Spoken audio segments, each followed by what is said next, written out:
Hello everyone, welcome to the humanities masters platform. एक ऐसा platform जो रहेगा ह्यूमैनिटीज के स्टूडेंट के लिए वन स्टॉप सॉल्यूशन। तो आज के इस सेशन में हम कवर करेंगे हमारा ह्यूमन ज्योग्राफी का चैप्टर नंबर 1, यानी कि एक ऐसा चैप्टर, सच बता रहा हूं, एक ऐसा चैप्टर जो पूरी की पूरी ज्योग्राफी का आपका बेस है। यानी कि अगर आपने ये चैप्टर अच्छे से समझ लिया ना और इस चैप्टर से अपनी ज्योग्राफी का जो पूरा सिलेबस है उसको अगर आपने रिलेट कर लिया ना, तो मैं गारंटी देता हूं यार इस बात की ना, मतलब इतनी इजी हो जाएगी ना पूरी की पूरी ज्योग्राफी, मतलब सोच भी नहीं सकते, सच बता रहा हूं। क्योंकि मोस्टली स्टूडेंट्स ये सोचते हैं कि यार पहले चैप्टर के अंदर कुछ है तो है नहीं, बेसिक बेसिक चीजें से रट लेते हैं, ह्यूमन एनवायरमेंटल डिटर्मिनिज्म रट लेते हैं, पॉसिबिलिज्म को रट लेंगे, अच्छा नियो डिटर्मिनिज्म को रट लेते हैं, ये बेसिक बेसिक डेफिनेशन रट लेंगे और हमें अच्छे से पता लग जाएगा कि हाँ एग्जाम में यही रिपीट हो रहे हैं, चलो इनका आंसर देके हम निकल लेते हैं। बट ये जो आपका स्टाइल है ना, इस स्टाइल को पुड़िया बनाकर फेंक दो। क्योंकि ये चैप्टर मैं सच बोल रहा हूं, मैं लास्ट ईयर भी स्टूडेंट्स को ये बोल रहा था, बाद में उन्होंने भी ये बात मानी। और आप अब भी स्टार्टिंग में अगर ये गलती ना करें और इस चैप्टर को अच्छे से कवर कर लें तो आपकी पूरी ज्योग्राफी बहुत ईजी हो जाएगी। अब बेसिकली इस चैप्टर के अंदर क्या है, समझाने को बहुत सारी चीजें हैं, लेकिन मैं आपसे खुद एक चीज पूछना चाहूंगा ताकि आप खुद अपने आप को जवाब दो कि हाँ ये चैप्टर आखिर इतना इंपॉर्टेंट क्यों है। अगर मैं आपको ये बात बोलूं कि अर्थ, प्लेनेट अर्थ पे से अगर मैं बोलूं कि ह्यूमंस को अगर हम गायब कर दें, यानी कि अगर मैं बोलूं कि कल के दिन से ही पूरी की पूरी धरती पर हमारे एक भी इंसान ना रहे, तो क्या उसका कोई इंपैक्ट पड़ेगा कहां पर? हमारे प्लेनेट पर। क्या उसका कोई इंपैक्ट पड़ेगा हमारे प्लेनेट पर? हाँ या ना में जवाब हो सकता है। कमेंट बॉक्स आपके लिए खुला ही रहता है हर टाइम, ताकि कमेंट बॉक्स में आप बता सको कि सर हाँ इंपैक्ट पड़ेगा और नहीं भी पड़ेगा। अब मैं मानता हूं कि दोनों तरीके के स्टूडेंट्स होंगे हमारे, जो कह रहे होंगे हाँ सर इंपैक्ट पड़ेगा, और कुछ ऐसे होंगे कि नहीं सर इंपैक्ट नहीं पड़ेगा। अब मैं किसका साथ दूंगा?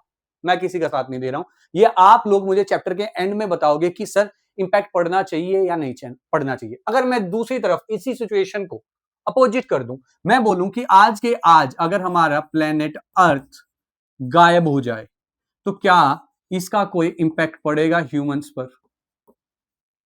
ये बताओ मुझे। आज ही धरती बुम बाम होके ब्लास्ट होके गायब हो जाए तो क्या लगता है हमारे जीवन पर, हमारी डे टू डे एक्टिविटीज पर, या मैं कहूं कि मेरे शरीर पर, मेरी बॉडी पर कुछ इसका इंपैक्ट पड़ेगा नहीं पड़ेगा? अब ज्यादातर जो स्टूडेंट्स होंगे ना वो बोलेंगे हाँ सर इंपैक्ट पड़ेगा।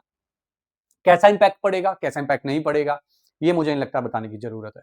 आपको पता ही है कि सर प्लेनेट नहीं होगा तो हम क्या करेंगे धरती पर? हम भी गायब ही हो जाएंगे। हम रहेंगे कहां, चलेंगे कहां, सांस कहां लेंगे, खाएंगे क्या? जाहिर सी बात है। लेकिन अगर आज हम गायब हो जाते हैं तो हमारे प्लेनेट पर कोई इंपैक्ट नहीं पड़ने वाला, क्योंकि हम तो अभी कुछ करोड़ साल पहले ही तो जन्मे हैं।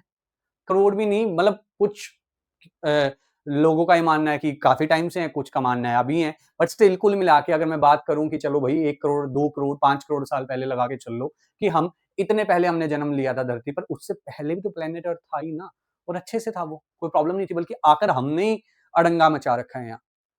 तो कहने का मतलब सीधा ये हुआ कुल मिला के कि सर प्लेनेट है तो हम हैं तो प्लेनेट है, ये वाली कंडीशन यहां नहीं होती है। तो इसी चीज के, इसी रिलेशनशिप को, जो ह्यूमंस और प्लेनेट के बीच में जो ये रिलेशनशिप है ना, इसी रिलेशनशिप को आज हम इस चैप्टर के अंदर कवर करेंगे। और आपकी पूरी की पूरी ज्योग्राफी, मैं कह रहा हूं कि फुल पूरी की पूरी ज्योग्राफी, आपका जो पूरा सिलेबस है वो पूरे का पूरा सिलेबस ही इस एक वर्ड पे टिका हुआ है। क्या वर्ड है? रिलेशनशिप। आजकल तुम समझ ही रहे होंगे ना, बच्चों का दिमाग तो कहीं और चल गया, अरे सर जी रिलेशनशिप की बात, वो रिलेशनशिप नहीं है यार, ये दूसरा रिलेशनशिप है। लेकिन आपका पूरा का पूरा सिलेबस इसी एक वर्ड पर टिका हुआ है। मानो ना मानो, लेकिन एंडिंग में जरूर मान जाओगे कि हाँ सर ये बात आपने सही कही थी। अब ऐसे ही अगर मैं बताऊं तो तुमने 11th क्लास के अंदर ज्योग्राफी के अंदर पहला चैप्टर तुमने पढ़ा था, उस पहले चैप्टर में आपको सबको ये बताया गया था कि आखिर फिजिकल ज्योग्राफी है क्या, है ना? हमने फिजिकल ज्योग्राफी पढ़ी थी 11th में। अब 12th में अगेन इस पहले चैप्टर के अंदर आपको ये बताया जाएगा कि आखिर ह्यूमन ज्योग्राफी क्या है। ह्यूमन ज्योग्राफी के अंदर आपको क्या चीजें मिलेंगी, क्या क्या पढ़ना पड़ेगा, और इसकी बेसिकली इंपॉर्टेंस क्या है, कि आखिर हमें ह्यूमन ज्योग्राफी पढ़ने की जरूरत ही क्या है। नहीं पढ़ते भाई, फिजिकल ज्योग्राफी पढ़ तो ली हमने, सीख तो लिया वॉल्केनो कैसे होते हैं, वॉल्केनो बनते कैसे हैं, अर्थक्वेक कैसे आता है, टेक्टोनिक प्लेट्स की मूवमेंट क्या है, रिवर्स कैसे बनती हैं, यंग रिवर होती है फिर ओल्ड होती है, सारी चीजें हमने पढ़ तो ली थी, लेकिन आखिर ह्यूमन ज्योग्राफी पढ़ने की जरूरत क्या है? वो सारी जो आपके सवाल है ना, बच्चों के मन में जो सवाल उठते हैं कि आखिर ये सब्जेक्ट बना ही क्यों है, क्यों, उन सारे सवालों का जवाब आपको इस चैप्टर के थ्रू मिलने वाला है। अब अगर मैं बात करूं तो ज्योग्राफी है क्या? ज्योग्राफी जो हम इतने टाइम से पूरे लास्ट 1 साल आप पढ़कर आए हो, और मैं तो हर टाइम ज्योग्राफी ज्योग्राफी चिल्लाता रहता हूं। तो आखिर इस ज्योग्राफी का नेचर क्या है? जैसे हम ह्यूमंस में बात करते हैं, इंसानों में बात करते हैं, हम बोलते हैं कि यार मेरा एक दोस्त है, उसका नेचर ना बड़ा रूड है। एक मेरा दोस्त है, उसका नेचर बहुत ही स्वीट है ना? नेचर की बात करते हैं कि वो किस तरीके का है, उसके अंदर क्या उसकी कैरेक्टरिस्टिक्स है, हम बेसिकली ये बोल सकते हैं। तो ऐसे ही अगर मैं ज्योग्राफी के नेचर की बात करूँ तो ये बहुत इंपॉर्टेंट है, ये वर्ड्स आपको बहुत कन्फ्यूज़ करते हैं, लेकिन आज के बाद नहीं करेंगे, ये मैं गारंटी देता हूँ। तो सबसे पहला जो हमारा नेचर आता है वो आता है इंटीग्रेटिव। आखिर इंटीग्रेटिव वर्ड का मतलब क्या है? अगर क्लियर एक वर्ड में मैं बात करूँ ना इंटीग्रेटिव, तो इंटीग्रेटिव का मतलब है जोड़ने वाला। क्या करने वाला? जोड़ने वाला। जोड़ने वाला। अब आप सोच रहे होंगे सर कैसे जोड़ने वाला, हम तो समझे ही नहीं, हमें तो पता ही नहीं, मतलब क्या जोड़ रहे हैं, क्या चीज ये है, ग्लू है क्या कोई कि चीजें जोड़ रहा है? नहीं यार, बहुत बेसिक अगर मैं तुम्हें बताऊं तो जोड़ने का मतलब है, मान लो मैं कोई एक टॉपिक उठा लेता हूं, मैं क्या टॉपिक उठाता हूं, मैंने उठाया फ्लड का टॉपिक। अब मुझे कोई ये बताएगा कि फ्लड के बारे में हम कहां कहां पर पढ़ते हैं, तो सबसे पहले आप बोलोगे सर फ्लड के बारे में तो हम फिजिकल ज्योग्राफी के में पढ़ते हैं, पीजी लिख देता हूं भाई, शॉर्ट फॉर्म याद रखना, आदत डाल लेना शॉर्ट फॉर्म की, ठीक है। फिजिकल ज्योग्राफी में हम पढ़ते हैं, ठीक है सर फिजिकल ज्योग्राफी में पढ़ लिया, मान गया। मैं बोल रहा हूं कि भैया ये ह्यूमन ज्योग्राफी में भी पढ़ते हैं, ठीक है सर मान गए, तो लेकिन दोनों ही ज्योग्राफी है, ठीक है भाई मान लेता हूँ। फ्लड के बारे में हम हिस्ट्री के अंदर भी पढ़ते हैं चीजें, हिस्ट्री भी उठाते हैं। फ्लड के बारे में अगर मैं आपको बोलूं तो पॉलिटिकल साइंस में पढ़ते हैं हम, पॉलिटी के अंदर भी पढ़ते हैं। अगर मैं फ्लड के बारे में बात करूं तो कहीं पर अगर हमें अर्बन डेवलपिंग, अर्बन मैनेजमेंट करनी हो, यानी कि कहीं पर शहरीकरण करना हो, तो वहां पर भी हम फ्लड के बारे में पढ़ते हैं। हम फ्लड के बारे में बताऊं तो अगर मैं क्लाइमेट के बारे में पढ़ रहा हूं कहीं, तो क्लाइमेट में भी फ्लड की चीजें पढ़ूंगा। यानी कि कुल मिलाकर जो ज्योग्राफी का एक ऐसा नेचर है कि हर सब्जेक्ट की जो इंफॉर्मेशन है, उस इंफॉर्मेशन को एक जगह ज्योग्राफी क्या करती है, जोड़ देती है। इंटीग्रेटिव नेचर उसका ये देखने को हमें मिलता है। तो पहला क्या हुआ, इंटीग्रेटिव का जोड़ने वाला, ठीक है। हिंदी इंग्लिश दोनों मीडियम्स के लिए मैं वही बता रहा हूं कि इंग्लिश वाले तो ऑलरेडी ये समझ रहे हैं, हिंदी वाले भी आप क्लियर समझना, इसलिए मैंने यहां लिखा है जोड़ने वाला, ठीक है। सेकंड वर्ड आता है हमारा एम्पीरिकल। अब एम्पीरिकल क्या है? एम्पीरिकल नेचर बार बार आपने कई बड़े ज्योग्राफर से सुना होगा कि ज्योग्राफी का नेचर एम्पीरिकल नेचर है। स्कूल्स के अंदर भी आपको, मुझे नहीं लगता कि इन चीजों को क्लैरिटी के साथ या इतना इलेबोरेट करके आपको समझाया जाता है, बट ये बहुत जरूरी है। एम्पीरिकल का मतलब होता है एविडेंस बेस्ड। Evidence based. अब एविडेंस बेस्ड कैसे है सर, समझे नहीं हम। भैया सीआईडी देखते हो, सीआईडी, सीआईडी दया कुछ तो गड़बड़ है ना, दया वाला, दया कुछ तो गड़बड़ है। तो उसमें क्या होता है, एक ही चीज के पीछे तो भाग रहे होते हैं, सबूत ढूंढो सबूत ढूंढो, क्या एविडेंस है इसके पीछे, है ना, कोई तो क्रिमिनल कुछ तो सबूत छोड़कर गया होगा। वही चीज है ये एविडेंस बेस्ड। हमारा जो ये सब्जेक्ट है ये एविडेंस बेस्ड सब्जेक्ट है, यानी कि हवा में बातें कुछ नहीं होती हैं ज्योग्राफी में, कोई भी बात हवा में नहीं होगी। सारी बातों का एक प्रॉपर प्रूफ होता है या ऑब्जर्वेशन होती है। अगर मैं इसमें बात करूं, या तो एविडेंस होगा, प्रॉपर एविडेंस होगा, या प्रॉपर ऑब्जर्वेशन होगी, या फैक्ट्स होंगे। यानी कि इन चीजों पर बेस्ड है हमारा ज्योग्राफी का सब्जेक्ट, हवा में नहीं है कोई बातें। एग्जाम्पल के तौर पे अगर मैं बात बोलूं तो अभी आपने देखा था कि विंटर्स के टाइम में दिल्ली के अंदर बहुत सारा पॉल्यूशन है ना, दिल्ली के अंदर बहुत सारा पॉल्यूशन, हम कहते हैं कि दिल्ली के अंदर पॉल्यूशन है, पॉल्यूशन है, पॉल्यूशन है, ये बात हमसे बोल ही रहे थे। एविडेंस कहां से लेकर आए? तो जैसे ही हमने एविडेंस की बात करी तो हमने क्या करा, हम एयर क्वालिटी इंडेक्स को हम देखने लगे, AQI जिसको बोला जाता है ना। वैसे AQI का एक नाम और है IQ, है ना। मैंने कहीं देखा था ना, किसी फेमस पर्सनैलिटी ने AIQ या समथिंग कुछ ऐसा बोल दिया था, बट इन रियलिटी अगर मैं बात करूं तो वो एयर क्वालिटी इंडेक्स होता है, AQI जिसको बोला जाता है। हमने जब AQI की रीडिंग्स निकाली तो हमें उसमें पता लगा कि यार सच में ही एयर क्वालिटी हमारी बहुत खराब हो चुकी है। तो वो जो AQI था वो क्या था, एक एविडेंस था, एक एविडेंस हमें मिला। हमने उस सबूत के बिना पर क्या करा, हमने ये घोषित करा कि दिल्ली की हवा प्रदूषित है, सिंपल। तो ज्योग्राफी भी क्या है, एक एम्पीरिकल बेस्ड सब्जेक्ट है, यानी कि एविडेंस बेस्ड सब्जेक्ट है। इसको बैक किया जाता है एविडेंस से, हवा में कोई बात नहीं बोली जाती है। And the last one is practical. Practical का मतलब है कि खाली ये थ्योरीज ही नहीं बात करता, सिर्फ थ्योरीज ही नहीं देता, ये थ्योरीज का मतलब ये नहीं है कि सिर्फ किताबों में ही ये बात नहीं है, इसको हम रियल लाइफ में भी यूज करते हैं। कैसे करोगे रियल लाइफ में यूज? जैसे कि मान लो हम ज्योग्राफी के अंदर हमने पढ़ा कि किसी एरिया के अंदर population density day by day बढ़ती जा रही है। या हमने फिजिकल ज्योग्राफी के अंदर हमने ये चीज पढ़ी कि कहीं की जो सॉइल है, सॉइल की जो होल्डिंग कैपेसिटी है, वो होल्डिंग कैपेसिटी कम है, वो वाटर के कंटेंट को होल्ड कम करती है। यानी कि सॉइल प्रोफाइल के बारे में हमने पढ़ा। अब वो सॉइल प्रोफाइल के बारे में हमने जब पढ़ा तो क्या वो सिर्फ हमारी पढ़ाई में ही काम में आई, सिर्फ हमने एग्जाम में उसका आंसर लिखा वही था? क्या रियल वर्ल्ड में वो कुछ इंफॉर्मेशन काम नहीं आ रही? आ रही है। कैसे आ रही है? कभी भी अपने पेरेंट्स से पूछना कि अगर आप घर बना रहे हो सकता है अभी आप में से किसी का घर बन रहा हो, है ना, या किसी का बनने वाला हो, घर बनाने वाले हो, या किसी का ऑलरेडी अभी कुछ टाइम पहले बना हो, तो अपने पेरेंट्स से बात पूछना कि पापा जहां पर हम घर बना रहे हैं क्या हम यहाँ मिट्टी की जांच करते हैं? सॉइल प्रोफाइल हम चेक करते हैं कि कहीं हमारा घर कल धस ना जाए मिट्टी के अंदर?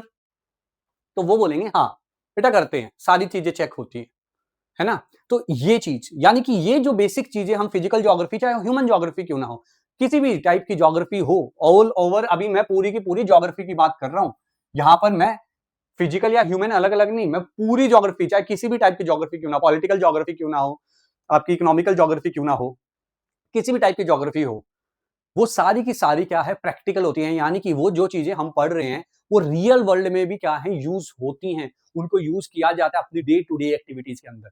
तो अगर आपसे पूछा जाए कि तीन ज्योग्राफी का, अगर मैं बोलूं कि नेचर क्या है, तो तीन वर्ड्स में आप बिल्कुल इजीली किसी को भी क्या कर सकते हो, कंफ्यूज कर सकते हो। क्यों? क्योंकि सबको मीनिंग नहीं पता है, लेकिन आज से आपको पता है। क्या? First one is integrative, it means कि जोड़ने वाला, अलग अलग सब्जेक्ट्स की इंफॉर्मेशन को एक सब्जेक्ट के अंदर लाकर हम यूज करते हैं। हिस्ट्री की भी चीजें हम पढ़ते हैं, है ना, हिस्टोरिकल इवेंट्स पढ़ते हैं ज्योग्राफी के अंदर ना, पॉलिटिकल इवेंट्स भी हम पढ़ते हैं, है ना। तो वो सारी चीजों क्या है, एक जगह ये सब्जेक्ट इंफॉर्मेशन को जोड़ता है। Second one is evidence based, जिसको एम्पिरिकल बोला जाता है। And the third one is practical, यानी कि जो चीजें हम पढ़ रहे हैं वो रियल वर्ल्ड में भी क्या है, यूज होती हैं। तो geography is an integrative, empirical and practical field of study. It's reach is extensive. Extensive का मतलब कि इसकी रीच बहुत बड़ी है सब्जेक्ट की, तभी तो इसको मदर डिसिप्लिन बोला गया था। मदर डिसिप्लिन क्यों बोला जाता है कि सारे सब्जेक्ट्स की मां है ये? क्यों है? क्योंकि भाई इसके अंदर सारे सब्जेक्ट्स हैं, आप देखो हर सब्जेक्ट की इंफॉर्मेशन इसके अंदर यूज होती है, इसलिए इसकी रीच क्या है, बहुत ही ज्यादा एक्सटेंसिव है। एंड द थर्ड वन, जो आपने 11th क्लास में जरूर ये चीज पढ़ी होगी, क्योंकि फिजिकल ज्योग्राफी इस लाइन के बिना क्या है, अधूरी रह जाती है। क्या है? एवरी इवेंट और phenomena that varies over space. यानी कि स्पेस का मतलब क्या हुआ? अब कई लोग सोचेंगे अरे सर स्पेस, प्लेनेट से बाहर, स्पेसशिप, एलन मस्क, है ना, ऐसी चीजें उनके माइंड में घूमने लग जाएगी थोड़ी देर में, चंद्रयान। नहीं भाई, स्पेस का मतलब है लोकेशन।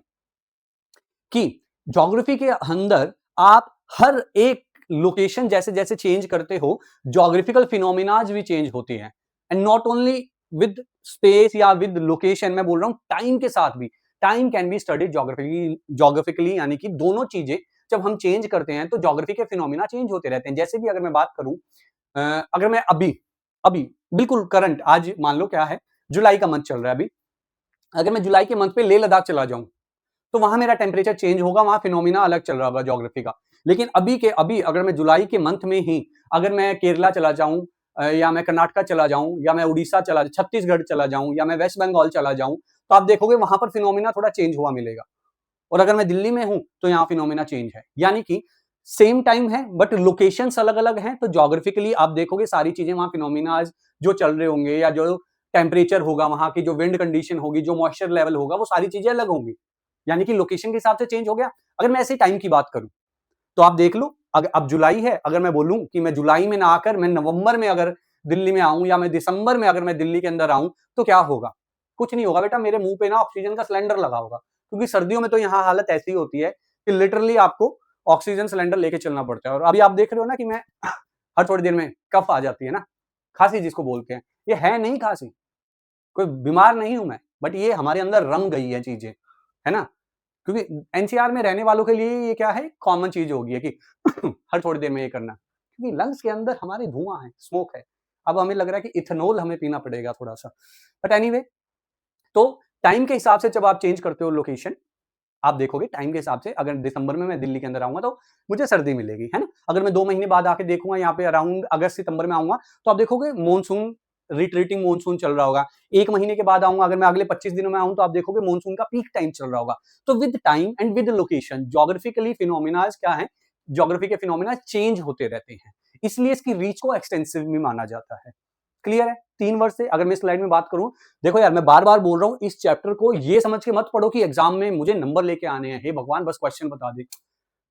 इस चैप्टर को ये समझ के आप पढ़ो कि आखिर पूरी ज्योग्राफी, ह्यूमन ज्योग्राफी क्या है। अगर यही चीज मैं इंटीग्रेटिव वाली अगर आपको बताऊं ना, पूरे के पूरे सारे के सारे जितने भी रिमेनिंग 16 चैप्टर्स है ना, सारे के सारे चैप्टर्स में आपको ये नेचर देखने को मिलेगा। पढ़ाऊंगा ना, हर याद दिलवाऊंगा, हर बार ये बात याद दिलवाऊंगा कि पहले चैप्टर के अंदर मैंने बोला था कि ये इंटीग्रेटिव वर्ड आपके हर चैप्टर के अंदर आपको देखने को मिलेगा। हर चैप्टर के अंदर आपको ज्योग्राफी का ये नेचर आपको देखने को मिलेगा, मानना या ना मानना। राइटिंग मेरी थोड़ी ज्यादा कर्सिव है, ज्यादा अच्छी है, तो कोई दिल पे मत ले लेना, ऐसा मत फील करना कि अरे सर की राइटिंग तो बहुत अच्छी है। इट्स ओके, मेहनत लगती है बट हो जाती है, सबकी हो जाएगी ऐसी।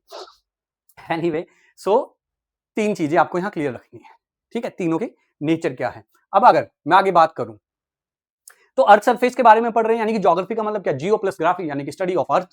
लेकिन अर्थ पर हमें 2 चीजें हमें देखने को मिलती हैं। क्या 2 चीजें हमें देखने को मिलती है? First one is nature.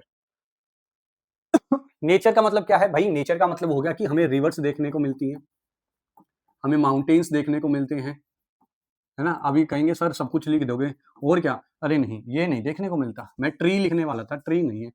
Mountains देखने को मिलते हैं, वॉल्केनो देखने को मिलते हैं, अच्छा और क्या, डेल्टा देखने को मिलते हैं, और क्या देखने को मिलते हैं बताओ, प्लेट्यूज देखने को मिलते हैं। अरे मतलब कि कहने की बात है, जो नेचर ने चीजें बनाई हैं वो सारी चीजें हमारी क्या है, फिजिकल एनवायरनमेंट के अंदर आती हैं, है ना। दूसरी तरफ अर्थ के अंदर और क्या है, यानी कि मेजरली मैं कंपोनेंट्स बता रहा हूं आपको कि एमसीक्यू में आता है कि अर्थ के मेजर 2 कंपोनेंट्स कौन से हैं। एक हमारा फिजिकल एनवायरनमेंट यानी कि फिजिकल ज्योग्राफी जो हमने पढ़ी थी, and the second one is life forms including human beings. अलग से हमें मेंशन करा गया है, सोच रहे हो, इंपॉर्टेंट समझ रहे हो कि ह्यूमन बीइंग्स को लाइफ फॉर्म नहीं मानते हम ह्यूमन बीइंग्स को। सीबीएसई ने लिखा है तो मैंने लिख रखा है यहाँ कि life forms including human beings. अब लाइफ फॉर्म्स के अंदर आप भैया बैक्टीरिया भी ले सकते हो, है ना। बैक्टीरिया होते हैं जो सिंगल सेल वाले, वो सारे इसके अंदर आ जाते हैं। अगर मैं बात करूं ट्रीज की, प्लांट किंगडम की, फ्लोरा एंड फौना जो होता है, उन दोनों किंगडम इसमें आ जाते हैं। और अलग से ह्यूमन बीइंग्स भी होते हैं, ठीक है, ह्यूमन बीइंग्स को अलग रखा गया। तो ये मेजरली आपके 2 कंपोनेंट है, और इन दोनों के ही क्या है, रिलेशनशिप। बार बार ये वर्ड आपको देखने को मिलेगा इस पूरे चैप्टर में, रिलेशनशिप। इस रिलेशनशिप को ही समझने के लिए हम क्या पढ़ते हैं, हम पढ़ते हैं ह्यूमन ज्योग्राफी। अब आप सोच रहे होंगे सर रिलेशनशिप है कैसा, ये रिलेशनशिप है कैसा। रिलेशनशिप ऐसा है यार, अगर तुम पॉपुलेशन का चैप्टर जैसे काफियों ने पढ़ लिया होगा, बट मैं दोबारा आपको बताता हूं कि आप जब पॉपुलेशन का चैप्टर पढ़ते हो तो आप उसमें देखते हो, या मैं बेसिकली आपसे जनरली अगर मैं आपसे पूछूं कि राजस्थान में अगर मैं आपको चूरू का एरिया, राजस्थान में चूरू का जो एरिया है या जैसलमेर का जो एरिया है, अगर उस तरफ मैं आपको छोड़ आऊं दोपहर को 2 बजे, और अगर मैं दूसरी जगह आपको बोलूं कि उसी टाइम दोपहर के 2 बजे मैं आपको अगर जम्मू कश्मीर की किसी हसीन वादी में छोड़ के आऊं, तो आप कहां जाना चाहोगे।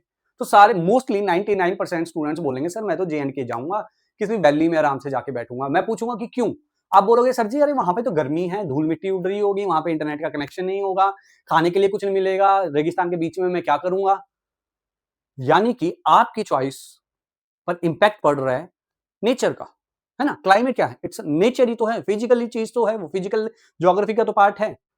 टेम्परेचर हो गया, वहां का लैंडस्केप हो गया, या टेरेन की मैं बात करूं वो चीज हो गई। तो ये जो रिलेशनशिप है यानी कि जो इंपैक्ट है, इसी को हम रिलेशनशिप बोलते हैं, और इसी को हम क्या है स्टडी करेंगे इस चैप्टर के अंदर, ठीक है। आगे चलते हैं।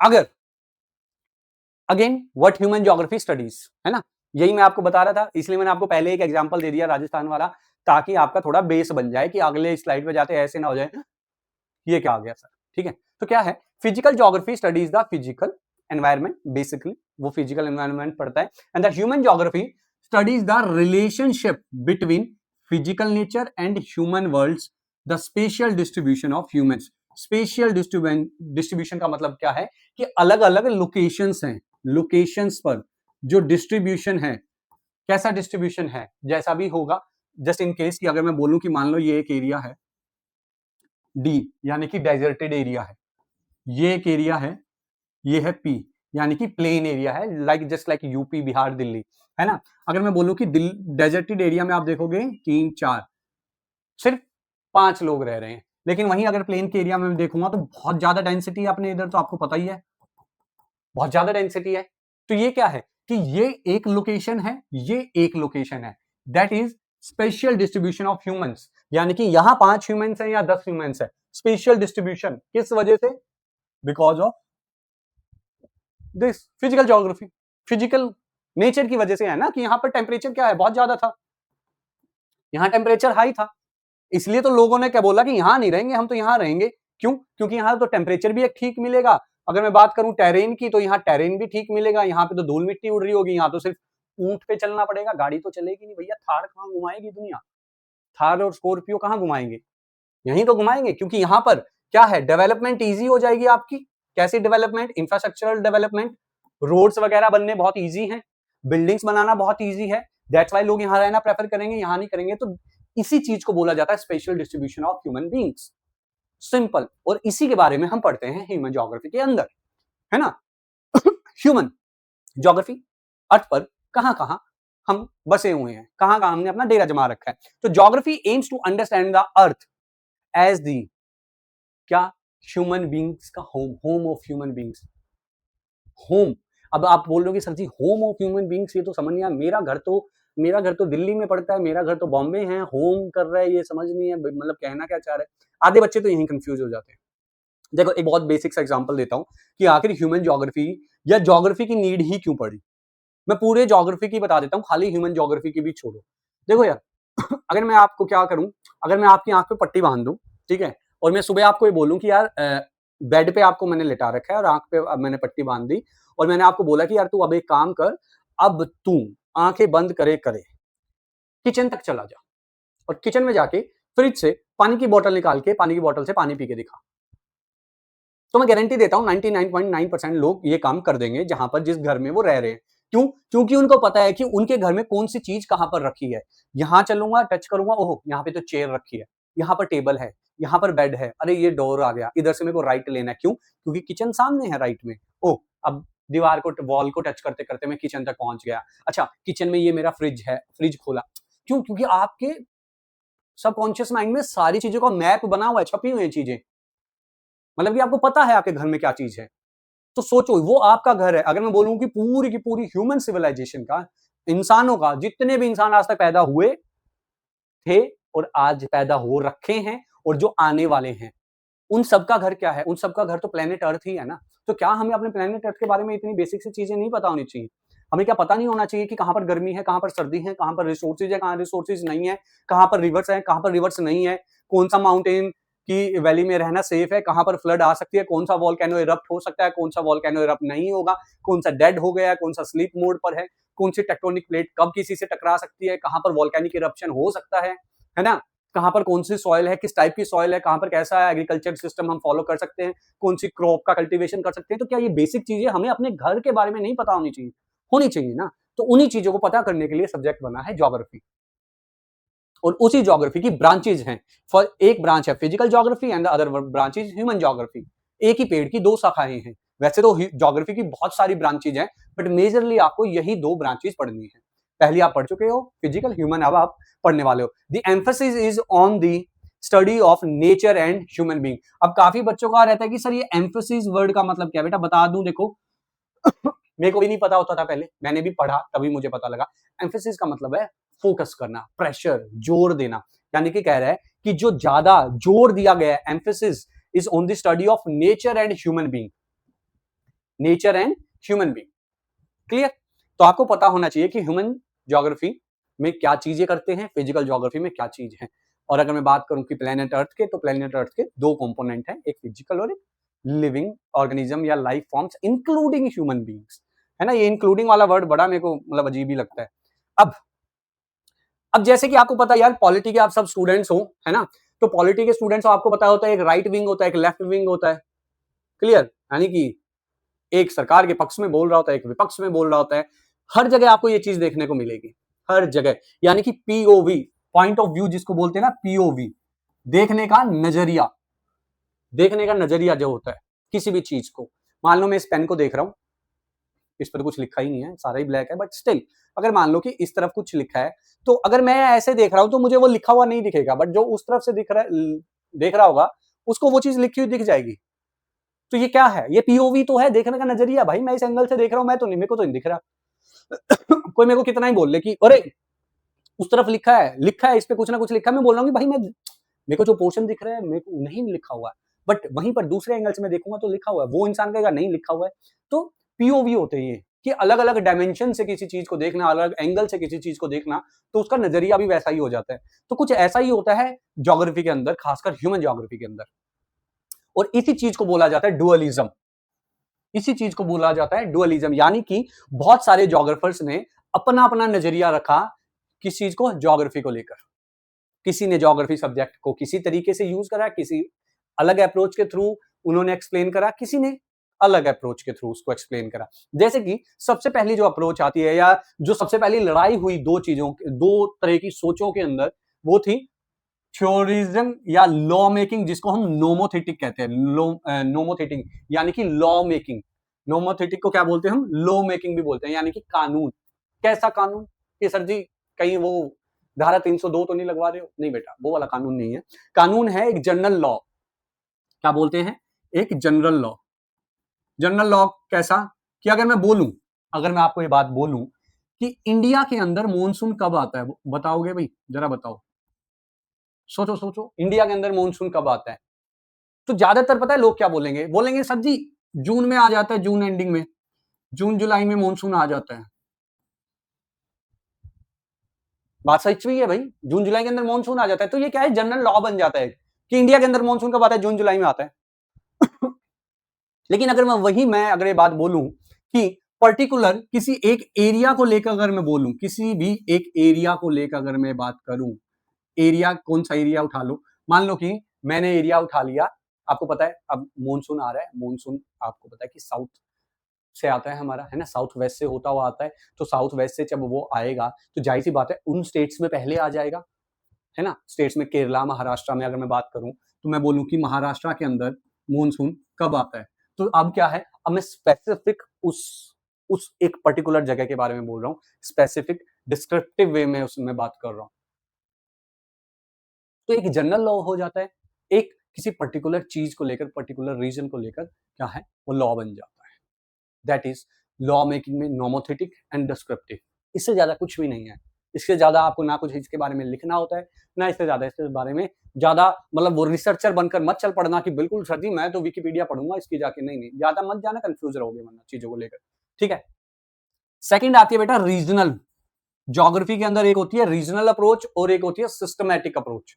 अब रीजनल अप्रोच क्या है? रीजनल अप्रोच होती है कि मान लो मैं किसी एक पर्टिकुलर एरिया को लेकर, मान लो मैंने क्या करा, हिमाचल प्रदेश को लेकर, हिमाचल प्रदेश के बारे में उसकी सारी स्टडी करी, क्लाइमेट की स्टडी करी मैंने, वहां सॉइल की स्टडी करी मैंने, वहां पॉपुलेशन की स्टडी करी मैंने, वहां एग्रीकल्चर की भी स्टडी कर ली, यानी कि कैसी खेती होती है वहां पर, है ना। सारी चीजों के बारे में मैंने स्टडी करी, कहां की? हिमाचल प्रदेश की, सिर्फ हिमाचल प्रदेश की। तो अगेन क्या है कि एक रीजनल अप्रोच लेकर मैं चला, या मैं बोलूं कि एक पर्टिकुलर रीजन के बारे में मैंने सारी चीज पढ़ी, तो दैट इज रीजनल अप्रोच हम बोल सकते हैं। वहीं दूसरी तरफ अगर मैं बात करूं सिस्टमैटिक अप्रोच की, तो सिस्टमैटिक अप्रोच की अगर मैं बात करूं तो मैं ये बोल सकता हूं कि एक रीजन को ना लेकर हम पूरे पूरे के पूरे प्लेनेट अर्थ के बारे में पढ़ते हैं। जैसे कि जस्ट क्लाइमेट उठा लिया, तो मैंने क्या करा, मैंने इंडिया का क्लाइमेट उठा लिया, पढ़ना स्टार्ट करा, मैंने यूएसए के क्लाइमेट के बारे में पढ़ना स्टार्ट करा, मैंने अफ्रीका के क्लाइमेट के बारे में स्टार्ट करा, मैंने साउथ अमेरिका का भी लिया, अच्छा मैंने चाइना का भी क्लाइमेट उठा लिया, मैंने यूरोप के भी क्लाइमेट की बारे में चीजें उठा ली। यानी कि मैंने एक पर्टिकुलर क्या करा, एक पर्टिकुलर टॉपिक लिया या एक पर्टिकुलर आप जॉनर कह सकते हो, या एक ही चीज उठाई, दैट इज क्लाइमेट। ठीक है। और उस क्लाइमेट को मैंने पूरे वर्ल्ड के पीओवी से, यानी कि पूरी दुनिया में इसी एक चीज के बारे में मैंने पढ़ना स्टार्ट करा कि इंडिया में ऐसा है, यूएसए में वैसा है, अफ्रीका में वैसा है। तो ये आपकी क्या हो जाती है, एक सिस्टमैटिक अप्रोच हो जाती है, यानी कि एक चीज के बारे में पूरी दुनिया का, वो एक चीज पूरी दुनिया में कैसे ही है वो चीज मैंने पढ़ ली। और अगेन रीजनल में क्या होगा कि एक पर्टिकुलर जगह के बारे में मैंने सब कुछ पढ़ लिया। ठीक है। तो ये दो तरीके होते हैं, दो अप्रोचेज होती हैं ज्योग्राफी के अंदर। वहीं फिर आती है हमारी theoretical approach, theoretical and historic institutional interpretation. अब ये सबसे ज्यादा कंफ्यूज करती है बच्चों को कि सर थ्योरेटिकल का मतलब क्या है, कि सिर्फ क्या थ्योरी लिखना, जो आपकी बुक्स में थ्योरी लिखी हुई है, एक ये थ्योरेटिकल सब्जेक्ट है, क्या ये बताना चाह रहा है? बताना तो भैया यही चाह रहा है, लेकिन ये बता नहीं पा रहे आपको। वो मैं बताऊंगा कि आखिर इसका मतलब क्या है, थ्योरी का मतलब क्या है। मान लो again day to day activities से रिलेट करूंगा ताकि आप इजिली समझे। मान लो आपके घर के बाहर गली है जो, या छोड़ो घर के बाहर की गली भी छोड़ो आप, मैं पूरे इंडिया का एक एग्जांपल उठाता हूं। अगर मैं बोलूं कि आज इंडिया के अंदर बहुत ही ज्यादा क्या क्या है, इंडिया के अंदर आज बहुत ज्यादा क्या है, एक सेकंड रुको स्लाइड खोलते नहीं। अगर मैं आपको आज बोलूं कि भाई इंडिया के अंदर ना क्या है, पॉवर्टी है, अनएम्प्लॉयमेंट है ना, तो इसके पीछे का रीजन क्या है? क्या रीजन है इसके पीछे का, बताओ। बहुत सारे लोग बोल देंगे सर इसके पीछे का रीजन हो सकता है पॉपुलेशन, एक तो पॉपुलेशन बहुत ज्यादा है, दूसरा सर हमारा लिटरेसी रेट भी कम है, तीसरा कि सर हमारी गवर्नमेंट की जो पॉलिसीज है वो पॉलिसीज में कुछ कमी है या सही तरीके से इंप्लीमेंट नहीं हो रही। तो जो ये चीजें आपने बताई है ना, this is theoretical, this is theoretical approach, जो अभी हमने पीछे मैं जो आपको बता रहा था ये है, बस। यानी कि चीजों को एक्सप्लेन कर देना कि लिख कर कि क्या चीज है भाई, थ्योरेटिकल अप्रोच है, जैसे कि आपकी बुक्स में अभी जो चैप्टर दे रखे हैं। बट प्रॉब्लम आती है कि सर हिस्टोरिकल इंस्टीट्यूशनल क्या है। हिस्टोरिकल इंस्टीट्यूशन में क्या होता है कि वहीं अगर सेम क्वेश्चन पूछा जाए और अगर उस अप्रोच के थ्रू अगर मैं जवाब दूं तो मैं बोल दूंगा कि भैया जो ब्रिटिशर्स थे, जो यूरोपियंस थे, वो रीजंस हैं हमारे देश के अंदर गरीबी का, हमारे देश के अंदर लिटरेसी रेट का, और बात जायज भी है। 200 साल उन्होंने हमारे देश पर राज करा, उन 200 साल के राज के दौरान उन्होंने पहले तो सारे का सारा पैसा था वो लूट लिया, ले गए। दूसरा उन्होंने कभी भी लिटरेसी पर काम ही नहीं करा, हमें पढ़ने लिखने नहीं दिया। जब हम पढ़ लिख नहीं पाए तो इस वजह से हम पॉपुलेशन को कंट्रोल नहीं कर पाते, क्योंकि नेक्स्ट चैप्टर आपको बताएं पॉपुलेशन का है, उसके अंदर हम पढ़ेंगे, उसके अंदर यही चीज तो बताई गई है आपको कि लिटरेसी रेट जहां का कम होता है वहां पॉपुलेशन में हमेशा आप देखोगे high fluctuation, death rate birth rate ज्यादा आपको देखने को मिलता है। अब जब पॉपुलेशन ज्यादा थी तो जाहिर सी बात है अनएम्प्लॉयमेंट होगी, गवर्नमेंट की पॉलिसीज ढंग से कंट्रोल नहीं कर पाते हैं, क्योंकि पॉपुलेशन इतनी ज्यादा है तो गवर्नमेंट की पॉलिसीज बनाने में प्रॉब्लम तो होगी, उनको इंप्लीमेंट करने में दिक्कत आएगी, और इन्हीं सारी चीजों की वजह से पॉवर्टी भी रहेगी। तो ये क्या है, ये हिस्टोरिकल अप्रोच है, इसी को कहते हैं हिस्टोरिकल इंस्टीट्यूशनल इंटरप्रिटेशन। यानी कि किसी भी चीज को हम हिस्ट्री के इवेंट्स के थ्रू जब एक्सप्लेन करने लगते हैं कि वो कारण था, जैसे कि आपके घर के बाहर अगर मैं बोलूं कि आपके घर के बाहर बारिश, मान लो आपके बारिश हुई शहर में, आपके घर के बाहर सड़क पे पानी जमा हो गया, मैंने बोला कि भाई ये पानी क्यों जमा हो रखा है, तो किसी ने ये बात बोली कि यार जो सीवरेज है ना, सीवरेज का ढंग से काम नहीं कर रहे हैं, सीवरेज में पानी फ्लो नहीं हो रहा है, दैट इज थ्योरेटिकल अप्रोच। लेकिन वहीं कोई हिस्टोरिकल अप्रोच वाला आ जाएगा, पता है क्या कहेगा, अरे भाई जिस टाइम ये रोड बन रही थी ना तो इन्होंने जो सीवरेज का पाइप डाला ना उसका लेवल ऐसे ना करके इन्होंने ऐसा लेवल कर दिया, अब वो बैक मार रहा है। यानी कि उसने पुराने इवेंट्स को उठाकर आज की जो प्रॉब्लम है, जो आज की सिचुएशन है, उसे एक्सप्लेन करा। हिस्टोरिकल इंस्टीट्यूशनल इंटरप्रिटेशन, सिंपल, ठीक है। तो इसके बारे में ज्यादा कोई आपसे ना तो डेफिनेशन पूछी जाएंगी ना कुछ पूछा जाएगा, जस्ट ये पूछा जाएगा कि डुअलिज्म क्या है। डुअलिज्म होता है कि दो विचारधाराएं, हिंदी वाले स्टूडेंट्स के लिए मैं हिंदी के वर्ड्स थोड़े यूज कर रहा हूं ताकि उनको भी लेफ्ट आउट फील ना हो, है ना, कि विचारधाराएं, अलग सोच, पीओवी, पॉइंट ऑफ व्यू, अलग नजरिया, अलग अप्रोचेस, डिफरेंट अप्रोचेस, क्या है, डुअलिज्म, है ना। ज्योग्राफी के अंदर जो ड्यूअलिज्म हमें देखने को मिलता है दैट इज डिबेट्स, है ना, जो पक्ष विपक्ष होता है ना, स्कूल्स में हम डिबेट्स करते हैं कि एक पक्ष में रहेगा एक विपक्ष में रहेगा, तो वो वाली चीजें थी। क्लियर है। और किसी को भी कोई डाउट हो कमेंट सेक्शन में डाल सकते हैं कि सर मेरे को ये वाला पॉइंट क्लियर नहीं हुआ, काइंडली रिपीट कर दें या समझा दें। तो टेलीग्राम चैनल आपको नीचे दिया हुआ है, टेलीग्राम चैनल पर आप जाकर ज्वाइन कर सकते हैं, डिस्क्रिप्शन में टेलीग्राम चैनल का लिंक है, वहां पर भी आप अपने डाउट्स डाल सकते हैं, वहां पर खुद स्वयं हम आपके डाउट्स को क्लियर करेंगे। आगे चलते हैं। The next one is nature and humans are inseparable. Inseparable का मतलब क्या है कि इंसान और नेचर को एक दूसरे से अलग नहीं किया जा सकता और इसको हम अलग अलग स्टडी भी नहीं कर सकते। होलिस्टिकली जो आपको यहां वर्ड दिया हो गया है, they must be studied holistically, यानी कि एक साथ, होल कंप्लीट हमें दोनों को साथ में लेकर पढ़ना पड़ता है, दोनों को साथ में ही रखकर हमें चीजों को समझना पड़ता है। अकेली ह्यूमन ज्योग्राफी में हम सिर्फ ह्यूमंस को ही लेकर अगर पढ़ने लगेंगे, हम नेचर की किसी भी चीज को नहीं इंक्लूड करेंगे पढ़ते वक्त, तो वो पॉसिबल ही नहीं है। जैसे कि अगर आज मैं बोलूं कि दुनिया में से हवा गायब हो जाए तो क्या करोगे आप? कुछ नहीं कर पाओगे बेटा, मर जाओगे। हम और आप दोनों ही मर जाओगे, है ना। यानी कि नेचर बहुत जरूरी है। नेचर के साथ ह्यूमन ज्योग्राफी अगर हमें पढ़नी है तो हमें नेचर को साथ लेकर चलना पड़ेगा, नेचर को समझना पड़ेगा। दैट्स वाई यहां बोला गया है कि हमें हॉलिस्टिकली उन्हें पढ़ना पड़ता है और वो इनसेपरेबल नहीं है। और यही चीज हमें कहीं ना कहीं अपने बातों के अंदर भी, जो हम नॉर्मल टॉक करते हैं, जनरली जो हम बातें करते हैं, उसमें भी हमें ये चीजें देखने को मिलती हैं। जैसे कि मेटाफोर्स हम यूज करते हैं। मेटाफोर्स ऐसे नहीं होते हैं जैसे कि मैं अगर मैं अपनी बात बोलूं, है ना, किसी और पर बोलूंगा तो क्या पता पंगा ना हो जाए। वैसे ही आजकल बहुत हो जाती हैं चीजें बातें बोलने पर, मैं इसलिए खुद पे तो मैं बात बोल सकता हूँ। तो जब मैं छोटा था तो मेरे जो अगले 2 दांत है ना, ये बड़े थे। अभी भी देखोगे आप, नॉर्मली मूंछों की वजह से नहीं लगते हैं, बट ये थोड़े नॉर्मली बड़े थे। तो मेरे को ना मेरे पिताजी कहते थे बग्स बनी। बग्स बनी एक कार्टून आता था, बग्स बनी, है ना, और रैबिट होता था, उसके दांत अगले 2 बड़े होते थे। तो वो जो बग्स बनी हम बोला है, वो क्या है? एक मेटाफोर है। पिताजी मेरे लिए यूज करते थे, मेटाफोर है वो, कि बग्स बनी है, तो बग्स बनी जैसे दांत है इसके। तो यही जो मेटाफोर्स हैं, ये हम ज्योग्राफी के अंदर भी यूज करते हैं। जैसे कि फेस ऑफ द अर्थ आप देखोगे, face I of the storm, यानी कि जो सेंटर होता है। 11th में आपने साइक्लोन्स पढ़े होंगे। साइक्लोन्स को आई, जहां पर आप देखते थे कि सबसे ज्यादा क्या आपको देखने को मिलता था? प्रेशर देखने को मिलता था, विंड ऊपर से नीचे आती थी, right. Mouth of the river, river का मुंह, जहां से रिवर निकलती है, माउथ, राइट। वहीं पर आप देखोगे snout of the glacier, isthmus, और साथ में ही आप देखोगे इस तरीके के आपको बहुत सारे क्या है, मेटाफोर्स आपको देखने को मिलते हैं। सॉइल की प्रोफाइल होती है ना, सॉइल प्रोफाइल हो गया, इस्थमस हो गया। अब बहुत बच्चे सोचते हैं सर इस्थमस क्या होता है? देखो यार, इस्थमस और कुछ नहीं होता, जस्ट आप इस तरीके से आप ये देख रहे हो कि एक लैंड का पोर्शन ये है बहुत बड़ा, एक लैंड का पोर्शन ये है, और इनको क्या है, ये कनेक्ट कर रहा है। तो 2 लैंड मासेस को जब कोई एक पतली सी स्ट्रिप, लैंड की स्ट्रिप, जमीन की स्ट्रिप 2 बड़े लैंड मासेस को जब कनेक्ट कर देती है, तो उसे इस्थमस बोला जाता है, नेक ऑफ इस्थमस, ठीक है।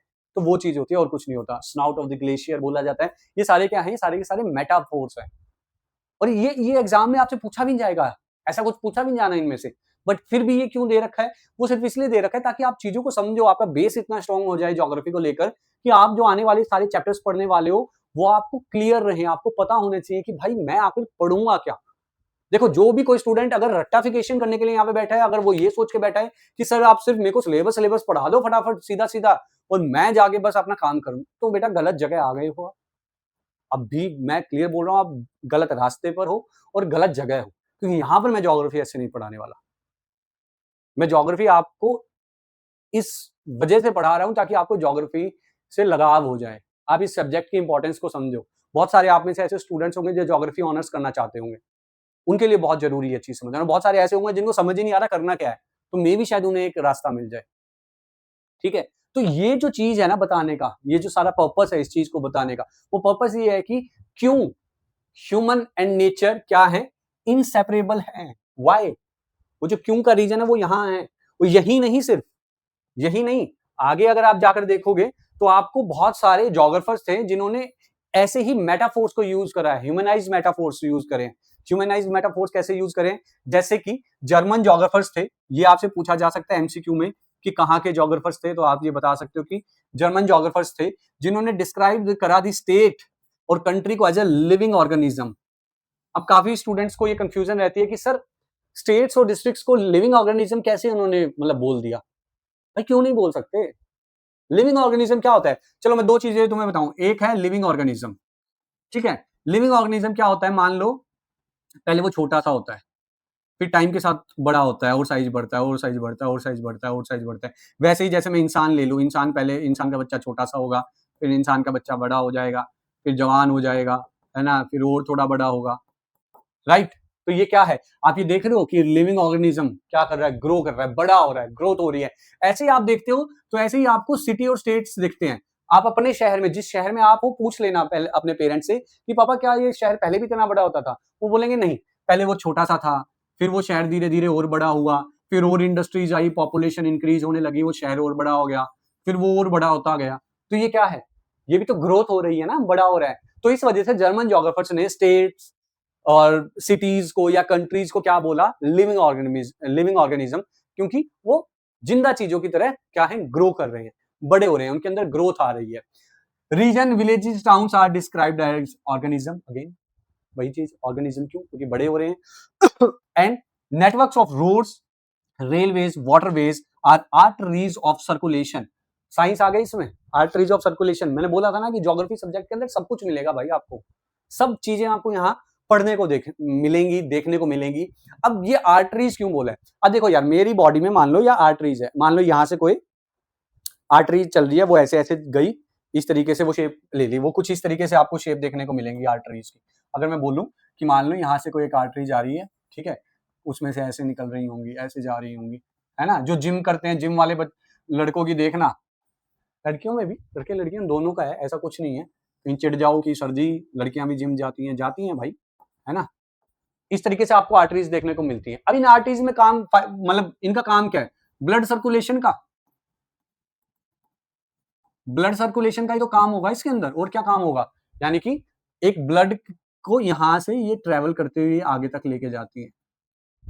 बट अगर मैं ये बोलूं कि यही हमारा ट्रांसपोर्ट नेटवर्क हो, तो ट्रांसपोर्ट नेटवर्क, रोड्स, रेलवेज हो नहीं सकता। मान लो कि ये दिल्ली है, दिल्ली से लखनऊ जाना है तो इधर चले जाओ, हो सकता है ना। दिल्ली से नीचे एमपी जाना हो तो इधर चले जाओ इस वाली रोड से, राजस्थान जाना है तो राजस्थान जाने के लिए इधर निकल जाओ, ये भी तो बोला जा सकता है। तो गाड़ी क्या ऐसे ऐसे जाएगी, लखनऊ पहुंच जाएगी, सिंपल। तो इसी वजह से, इसीलिए ये मेटाफोर्स हैं जो यूज करे हैं कि networks of roads, railways, waterways are just like arteries. हमारी जैसे बॉडी में आर्टरीज है, ऐसी वो आर्टरीज है। और यहाँ पर आपको मैप में देखने को मिल रहा है कि किस तरीके से, देखो ये रोड जा रही है, इधर जा रही है, इधर जा रही है। तो क्या है, सर्कुलेशन, मूवमेंट करने के लिए, ठीक है। तो इन्हीं रीजंस की वजह से हम बार बार ये बात बोलते हैं क्या, कि भाई ज्योग्राफी के अंदर, और खासकर ह्यूमन ज्योग्राफी के अंदर, हम नेचर और ह्यूमन बीइंग को सेपरेट नहीं कर सकते। और इसलिए एक फाइनल क्वेश्चन आप लोगों के सामने आता है, और सब बच्चे इस क्वेश्चन का कमेंट बॉक्स में जरूर रिप्लाई देना। हाँ, तुम भी जो ये सोच के बैठ रहे हो ना, अरे सर छोड़ो ना, तुमने भी देना है भाई, ठीक है, तुम्हारे लिए ही हम इतनी मेहनत कर रहे हैं, है ना। वैसे थोड़ी बहुत अपने लिए भी कर रहे हैं, बट मेन हमारा जो पर्पस है वो यही है कि ह्यूमैनिटीज के स्टूडेंट्स को एक अच्छी क्वालिटी की, है ना, मतलब फोकस तरीके से आपको पढ़ाया जाए।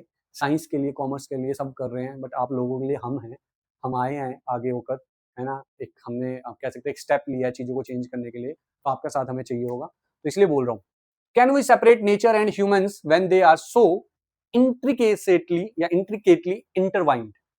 तो मेरा जवाब तो रहेगा नो, कि नहीं कर सकते भैया, बिल्कुल भी नहीं कर सकते, अलग तो नहीं कर सकते। अब आप लोग मुझे बताएंगे कमेंट सेक्शन में कि क्या हम कर सकते हैं या नहीं कर सकते, ठीक है। तो ये लगा लो मूवी का, इस पहले चैप्टर की मूवी का इंटरवल है। अब आगे पढ़ते हैं, आगे चीजें और इंटरेस्टिंग होने वाली है। क्यों? क्योंकि इसके बाद आ जाते हैं हमारे फ्राइडरिच रेडजेल भाई साहब। इनको मैं रेडजेल बोलता हूँ। ये इनकी फोटोग्राफ है, आप देख सकते हैं, हैंडसम है ना, डैशिंग बन रहे थे, दाढ़ी वाड़ी थी अच्छी खासी। तो इन्होंने ना कुछ डेफिनेशंस दी, मेनली आपके चैप्टर के अंदर ना 3 डेफिनेशंस दी हुई हैं, 3 अलग-अलग ज्योग्राफर्स की डेफिनेशन दी गई हैं। तो पहली ये है, पहली इनकी पढ़ते हैं, ठीक है, बहुत ही ईजी है और बहुत ही बेसिक इन्होंने डेफिनेशन दी थी, आप पढ़ते ही समझ जाओगे। इन्होंने बोला human geography is a synthetic, इस वर्ड पर जरा ध्यान देना, ये बड़ा ही इंपॉर्टेंट वर्ड है। Study of the relationship between the human societies and the earth surface. इन्होंने बेसिकली बोला कि ह्यूमन ज्योग्राफी क्या है। ह्यूमन ज्योग्राफी एक सिंथेटिक स्टडी है। सिंथेटिक स्टडी का मतलब होता है कंबाइंड। क्यों? क्योंकि इनसेपरेबल है, अलग तो हम कर ही नहीं सकते ना दोनों चीजों को, नेचर और ह्यूमन ज्योग्राफी, फिजिकल ज्योग्राफी और ह्यूमन ज्योग्राफी को हम अलग तो कर ही नहीं सकते। तो इसलिए इन्होंने बोला कि ये क्या है, एक सिंथेटिक स्टडी है, कंबाइंड स्टडी है, किस चीज की, बिटवीन ह्यूमन सोसाइटीज, यानी कि जो हम है, इंसान, और अर्थ सरफेस, धरती के बीच में, ठीक है। तो इसका कीवर्ड क्या बनता है, जो इसका मेन कीवर्ड बनता है ना, इस कीवर्ड से आप पहचान लोगे, कहीं भी पहचान लोगे कि रेडजल भाई साहब की क्या ये डेफिनेशन है या नहीं। उसके अंदर आपको वर्ड यूज हुआ दिखेगा सिंथेटिक, सिंथेटिक यानी कि कंबाइंड। नहीं दिख रहा तो यहां देख लेना, यहां भी मार्क कर देता हूं, है ना, ये मार्क कर रखा है, तो इसको ध्यान दे लेना। ये नोट सारे आपको कहां मिलेंगे, टेलीग्राम पे मिलेंगे, डिस्क्रिप्शन में लिंक दिया हुआ है, वहां से जाकर आप अपनी पीडीएफ को डाउनलोड कर सकते हैं, ठीक है।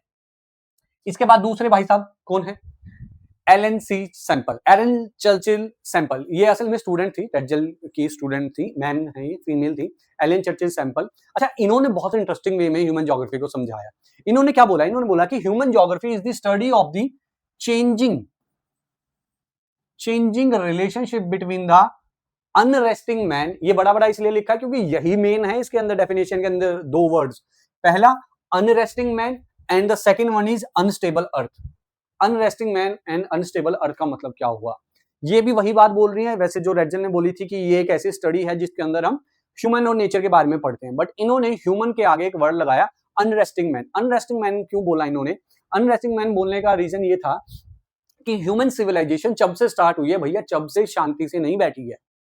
पहले हम क्या करते थे, जंगलों में घूमते थे, फूल पत्तियां बांधी होती थी हमने, धीरे धीरे हमने कपड़े बनाना सीख लिया, धीरे धीरे हमने आग लगाना सीख लिया, आग लगा के हमारी टेक्नोलॉजी अपग्रेड होने लगी क्योंकि फायर एक बहुत बड़ा इन्वेंशन था। उसके बाद हमने व्हील बना लिया तो ट्रांसपोर्टेशन सेक्टर हमारा इंप्रूव हो गया।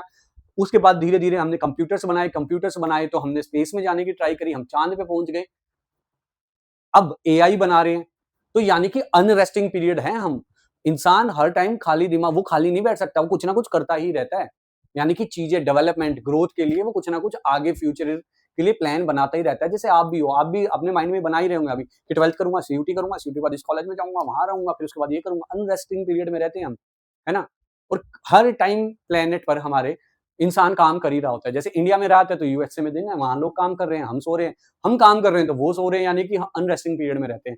वैसे ही अर्थ भी अनस्टेबल है। अनस्टेबल कैसे है कि पहले अगर आप देखो, डायनासोर्स का टाइम था, वोल्केनो इरप्ट हुआ, मर गए सब, फ्रीज हो गया, कोल्ड पीरियड आ गया, पूरा स्नो पीरियड आ गया, आइस एज आ गई, है ना। उसके बाद फिर ह्यूमंस आए, ह्यूमंस सेटअप होने लगे धीरे धीरे, फिर कितनी सारी चीजें, कहीं वोल्केनो इरप्ट हो रहा है, कहीं पर साइक्लोन आया हुआ है, अच्छा कहीं पर अर्थक्वेक आ गया, कहीं पर सुनामी आ गई, है ना, कहीं पर बारिश हो रही है, कहीं पर सूखा पड़ा हुआ है। तो यानी कि अर्थ भी क्या है, पूरी तरीके से अनस्टेबल है, वो भी शांत नहीं है, हर टाइम कुछ ना कुछ होता ही रहता है कहीं ना कहीं। तो ये जो अनरेस्टिंग मैन था, यानी कि जिसको कभी शांति नहीं है, और जो एक ये अनस्टेबल अर्थ है, यानी कि जहां पर कुछ भी स्टेबिलिटी नहीं है, कभी भी कुछ भी कभी भी हो सकता है, कहीं भी हो सकता है। तो इन दोनों के बीच में जो ये रिलेशनशिप है, एक दूसरे जो इंटरेक्ट हम कर रहे हैं, उसी की स्टडी को ह्यूमन ज्योग्राफी बोला गया है, according to Ellen Churchill Semple ma'am के द्वारा। आगे चले तो ये है पॉल विदाल दे ला ब्लाचे। इनकी थोड़ी सी कंफ्यूजिंग लगती है बच्चों को डेफिनेशंस, बट बेसिकली ये बहुत बहुत बेसिक चीज इन्होंने बोली है। इन्होंने बोला है कि conception resulting from a more synthetic knowledge of the physical laws. इस वर्ड को जरा ध्यान देना, फिजिकल लॉज बोले गए हैं यहां पर, governing our earth and of the relation between living being which inhabit it. अब फिजिकल लॉ का आप समझो, फिजिकल लॉ क्या होता है, नेचर का लॉ। नेचर का लॉ जैसे कि आप ऐसे जोर जोर से हाथ घिसो, क्या होगा, फ्रिक्शन, फ्रिक्शन से क्या होगा, हीट, टेम्परेचर राइज होगा, फिर आग लग सकती है, बहुत रगड़ोगे तो हाथ जल भी जाएगा, खुद ही अपना हाथ जला सकते हो आप, है ना, किसी चीज की जरूरत नहीं है। तो ये क्या है, ये फिजिकल लॉ है, राइट। दूसरा फिजिकल लॉ क्या है, पेन है, ऊपर फेंकूंगा नीचे आएगा, क्या है, ग्रेविटेशनल पुल, फिजिकल लॉ है ये भी एक, समझ रहे हो। तो ये क्या कह रहे हैं कि conception resulting from more synthetic knowledge of the physical laws governing our earth, यानी कि कंट्रोल कर रहे हैं, रेगुलेट करना, जो हमारे अर्थ को रेगुलेट कर रहे हैं। जैसे कि हमारे कंट्री, किसी भी कंट्री के अंदर गवर्नमेंट होती है ना, वो गवर्न करती है, चीजों को रेगुलेट करती है, कंट्रोल करती हैं, और उन पॉलिसीज के थ्रू जो रूल्स एंड रेगुलेशन गवर्नमेंट बनाती है, उनको हम अडॉप्ट करके हम सर्वाइव करते हैं। तो यहां पर इन्होंने यही बोला कि जो फिजिकल लॉज हैं, जो अर्थ को गवर्न कर रहे हैं, यानी कि अर्थ को रेगुलेट कर रहे हैं, जिनके अकॉर्डिंग अर्थ पर सारी चीजें हो रही हैं, and of the relationship between living beings which inhabit it, यानी कि जो इस प्लेनेट पर रहती हैं। यानी कि ये जो ह्यूमन ज्योग्राफी है, अकॉर्डिंग टू पॉल विदाल दे ला ब्लाचे, इनके अकॉर्डिंग ह्यूमन ज्योग्राफी और कुछ नहीं है। ह्यूमन ज्योग्राफी क्या है कि एक ऐसी स्टडी जिसमें बताया गया है कि किस तरीके से ह्यूमंस सरवाइव कर रहे हैं, इनहैबिट यानी कि रह रहे हैं एक ऐसे प्लेनेट पर, प्लेनेट अर्थ पर, जिसको फिजिकल लॉज गवर्न करते हैं। सिंपल, कि इन लॉज के अकॉर्डिंग हमने अपना रहन सहन, हमने अपनी लाइफ सर्वाइवल टेक्निक्स हैं जो हमने वो अडॉप्ट करी है। सिंपल है ना। हमें पता है कि आग लग सकती है फ्रिक्शन से, तो हम ऐसी चीजों को अलग रखते हैं जिनके अंदर फ्रिक्शन से हीट जनरेट हो सकती है, हीट मतलब टेम्परेचर राइज होगा, फायर लग सकती है, तो हम उन चीजों को अलग रखते हैं ना, कहीं आग ना लग जाए, मर ना जाए। क्यों? क्योंकि एक फिजिकल लॉ है और यही हमारे प्लेनेट अर्थ को गवर्न कर रहा है। इसी के अकॉर्डिंग क्या है, हमारा पूरा इकोसिस्टम के अंदर चीजें चल रही है। ठीक है, तो ये 3 अलग अलग चीजें थी जो इन्होंने बताई। अच्छा, इसके अंदर जो कीवर्ड बनता है हमारा, इसके अंदर हमारा जो कीवर्ड बनेगा वो फिजिकल लॉज ही बनते हैं। जहां भी आपको फिजिकल लॉज लिखा आ जाए, इट मीन्स की पॉल विदालदेला ब्लाचे भाई साहब की क्या है, डेफिनेशन है। ये 3 डेफिनेशन है, तीनों डेफिनेशन एग्जाम में भी पूछी जाती हैं, आपको पता भी होना चाहिए। क्यों? क्योंकि एग्जाम में पूछी जाती हैं। काफी बच्चों के लिए तो यही बहुत इंपॉर्टेंट, मतलब इतना ही बहुत है कि हो एग्जाम में पूछी जाएंगी, बट ये आपको पता होनी चाहिए अगर आप इन फ्यूचर ज्योग्राफी को अपना मेन सब्जेक्ट बनाकर अपने प्रोफेशनल कैरियर को आगे देख रहे हो, प्लान्स कर रहे हो अगर उसके अकॉर्डिंग ना। इसके बाद बेसिक है ह्यूमन ज्योग्राफी डेफिनेशन स्कोप। अब इस ये तो 3 अलग अलग ज्योग्राफर्स थे, उनकी डेफिनेशन थी। बेसिकली जो मेन डेफिनेशन है वो क्या है, studies the inter relationship between physical environment and socio culture environment created by humans. Humans interact with the physical environment through mutual interaction. तो ये आपकी मेन क्या है, डेफिनेशन निकल कर आती है। अगर आपको कहीं भी डिफाइन, अगर आपसे पूछा जाए कि डिफाइन करो ह्यूमन ज्योग्राफी को, तो आपको ये वाली डेफिनेशन लिख के आनी है। वो तो 3 अलग अलग ज्योग्राफर्स थे, उनकी थी। जो मेन प्राइम जो डेफिनेशन रहेगी वो ये रहेगी कि it is a study of inter relationship, यानी कि 2 चीजों का इंटर रिलेशनशिप है। किन 2 चीजों का, फिजिकल एनवायरनमेंट और सोशियो कल्चरल एनवायरनमेंट जो ह्यूमंस ने क्रिएट करा है। सोशियो कल्चरल क्या हो गया, सोसाइटीज बनाना, शहर बना लिए, गांव बना लिए, है ना, फिर हमने धर्म बना लिया, रिलीजन, कास्ट बना ली, सरनेम बना लिए, तो एक हमने इकोसिस्टम क्रिएट करा। तो इस इकोसिस्टम का जो इंटरेक्शन हो रहा है नेचर के साथ, उस इंटरेक्शन की स्टडी को ह्यूमन ज्योग्राफी बोला गया है। Humans interact with physical environment through mutual interactions. Mutual interaction यानी कि दोनों ह्यूमन इधर, नेचर इधर, म्यूचुअली एक दूसरे से क्या है, इंटरेक्ट करते रहते हैं और इसी इंटरेक्शन को हमने ह्यूमन ज्योग्राफी के अंदर पढ़ना है। इस आने वाले आपके पूरे के पूरे जो ज्योग्राफी के अंदर रिमेनिंग 16 चैप्टर्स हैं, उसके अंदर आपको यही चीज पढ़ने को मिलेगी। ठीक है, अब कुछ एलिमेंट्स होते हैं। अब जाहिर सी बात है, इंटरेक्शन किन के बीच में हो रहा है, नेचर और ह्यूमन। अब नेचर के अंदर भी कुछ एलिमेंट्स होंगे, वो क्या एलिमेंट्स हो सकते हैं, वो आपका पानी होगा, क्लाइमेट होगा, लैंडफॉर्म्स हैं, सॉइल्स हैं, फ्लोरा है, नेचुरल वेजिटेशन है। वहीं वहीं अगर हम बात करें कि ह्यूमंस ने कैसे सोशियो कल्चर एनवायरनमेंट बनाया है, हमने इंडस्ट्री सेटअप करी, railways, villages, ports, farms, roads, houses, है ना, डेली लाइफ आइटम्स। तो ये क्या है, ये वो सारी चीजें हैं जो ह्यूमंस ने क्रिएट करी है, ये हमने क्रिएट करी है ना, नेचर ने तो नहीं बना के दी इंडस्ट्री। ये वो सारी चीजें हैं जो नेचर ने हमें प्रोवाइड करी है, यानी कि नेचुरल चीजें हैं जो जो हमने क्रिएट नहीं करी। तो ये हमने क्रिएट कैसे करी है, बाय यूजिंग देम, है ना, बोला तो यही जाएगा ना, बाय यूजिंग देम। इन्हीं ये रिसोर्सेज को तो यूज करा है हमने। क्या करा, हमने पानी को यूज करा, पानी को यूज करते हुए हमने पोर्ट्स, जहाज किस पे चल रहा है, पानी पे तो चल रहा है, इंडस्ट्री के अंदर। ये जो भाप निकल रही है, भाप किस चीज में से निकल रही होगी, भाप कहां से निकल सकते हैं, पानी से भाप निकलेगी ना भाई। दूसरा, हमने मान लो रोड्स बनाए, रोड्स कैसे बनाए, हमने माउंटेन्स में माइनिंग करना स्टार्ट करा, माइंस में से हमने मटेरियल लेकर आए, हमने रोड्स बनाए, हमने घर बनाए। ये सारी चीजें हमने कैसे बनाए, बाय यूजिंग दीज रिसोर्सेज, जो किसने प्रोवाइड करे हमें, नेचर ने प्रोवाइड करे। और इसी ये क्या हुआ, इंटरेक्शन ही तो हुआ। मान लो जस्ट और बेसिक तरीके से बताऊं इंटरेक्शन क्या होता है। मान लो मेरे को अभी प्यास लगी हुई है, सच में प्यास लगी हुई है, तो मैंने क्या करा, मैंने बोतल खोली, पानी पी लिया। ये क्या है, इंटरेक्शन था। ह्यूमन ज्योग्राफी के अंदर आ जाएगा कि मैंने फ्रेश वाटर की नीड थी और ये डोमेस्टिक यूसेज में आ गया मेरा। जब आप वाटर रिसोर्सेज का चैप्टर पढ़ोगे तो वहां पे आपको देखने को मिलेगा डोमेस्टिक यूज कितना करता है, मतलब जो नॉर्मल घरों में फ्रेश वाटर कितना यूज होता है, उसमें परसेंटेज लिखी आएगी। तो उसी परसेंटेज के अंदर मेरा ये पानी पीने वाला भी इंक्लूड होगा, और वो किसके अंदर है, ह्यूमन ज्योग्राफी के अंदर है वो। तो क्या हुआ, ये इंटरेक्शन हो गया, सिंपल। ठीक है, चीजों को ज्यादा कॉम्प्लिकेट नहीं करना है हमने, बहुत इजीली तरीके से समझना है। और जब आप इजीली तरीके से समझोगे तो फिर आंसर राइटिंग कैसे होती है वो भी मैं आपको करवाऊंगा। बट अभी सबसे पहला हमारा जो प्राइम फोकस रहना चाहिए वो रहना चाहिए अंडरस्टैंडिंग पर। आपको समझना पड़ेगा, अभी आपके पास टाइम है, घबराने की जरूरत नहीं है, अभी आपके पास टाइम है फाइनल एग्जाम्स तक। तब तक ज्योग्राफी को हम कई बार पढ़ चुके होंगे। बट जब हम पढ़ते हैं चीजों को याद करने की तरफ मत भागो अभी से कि हाँ मैं याद कर लूं, ऐसे हाथ रख के मत पढ़ना स्टार्ट हो। अभी चीजों को समझो, टाइम है, दोबारा जब हम दूसरी बार जब आप रीड कर रहे होंगे, गो थ्रू कर रहे होंगे, तब हम चीजों को उस हिसाब से पढ़ेंगे कि कैसे आंसर राइटिंग में, आंसर्स में हम यूज कर सकते हैं, ठीक है। उसके बाद आता है dual impact of nature and humans. Dual impact क्या है? Physical environment modified by humans. Physical environment modify करा ना हमने, कैसे मॉडिफाई करा? ये क्या दिख रही है?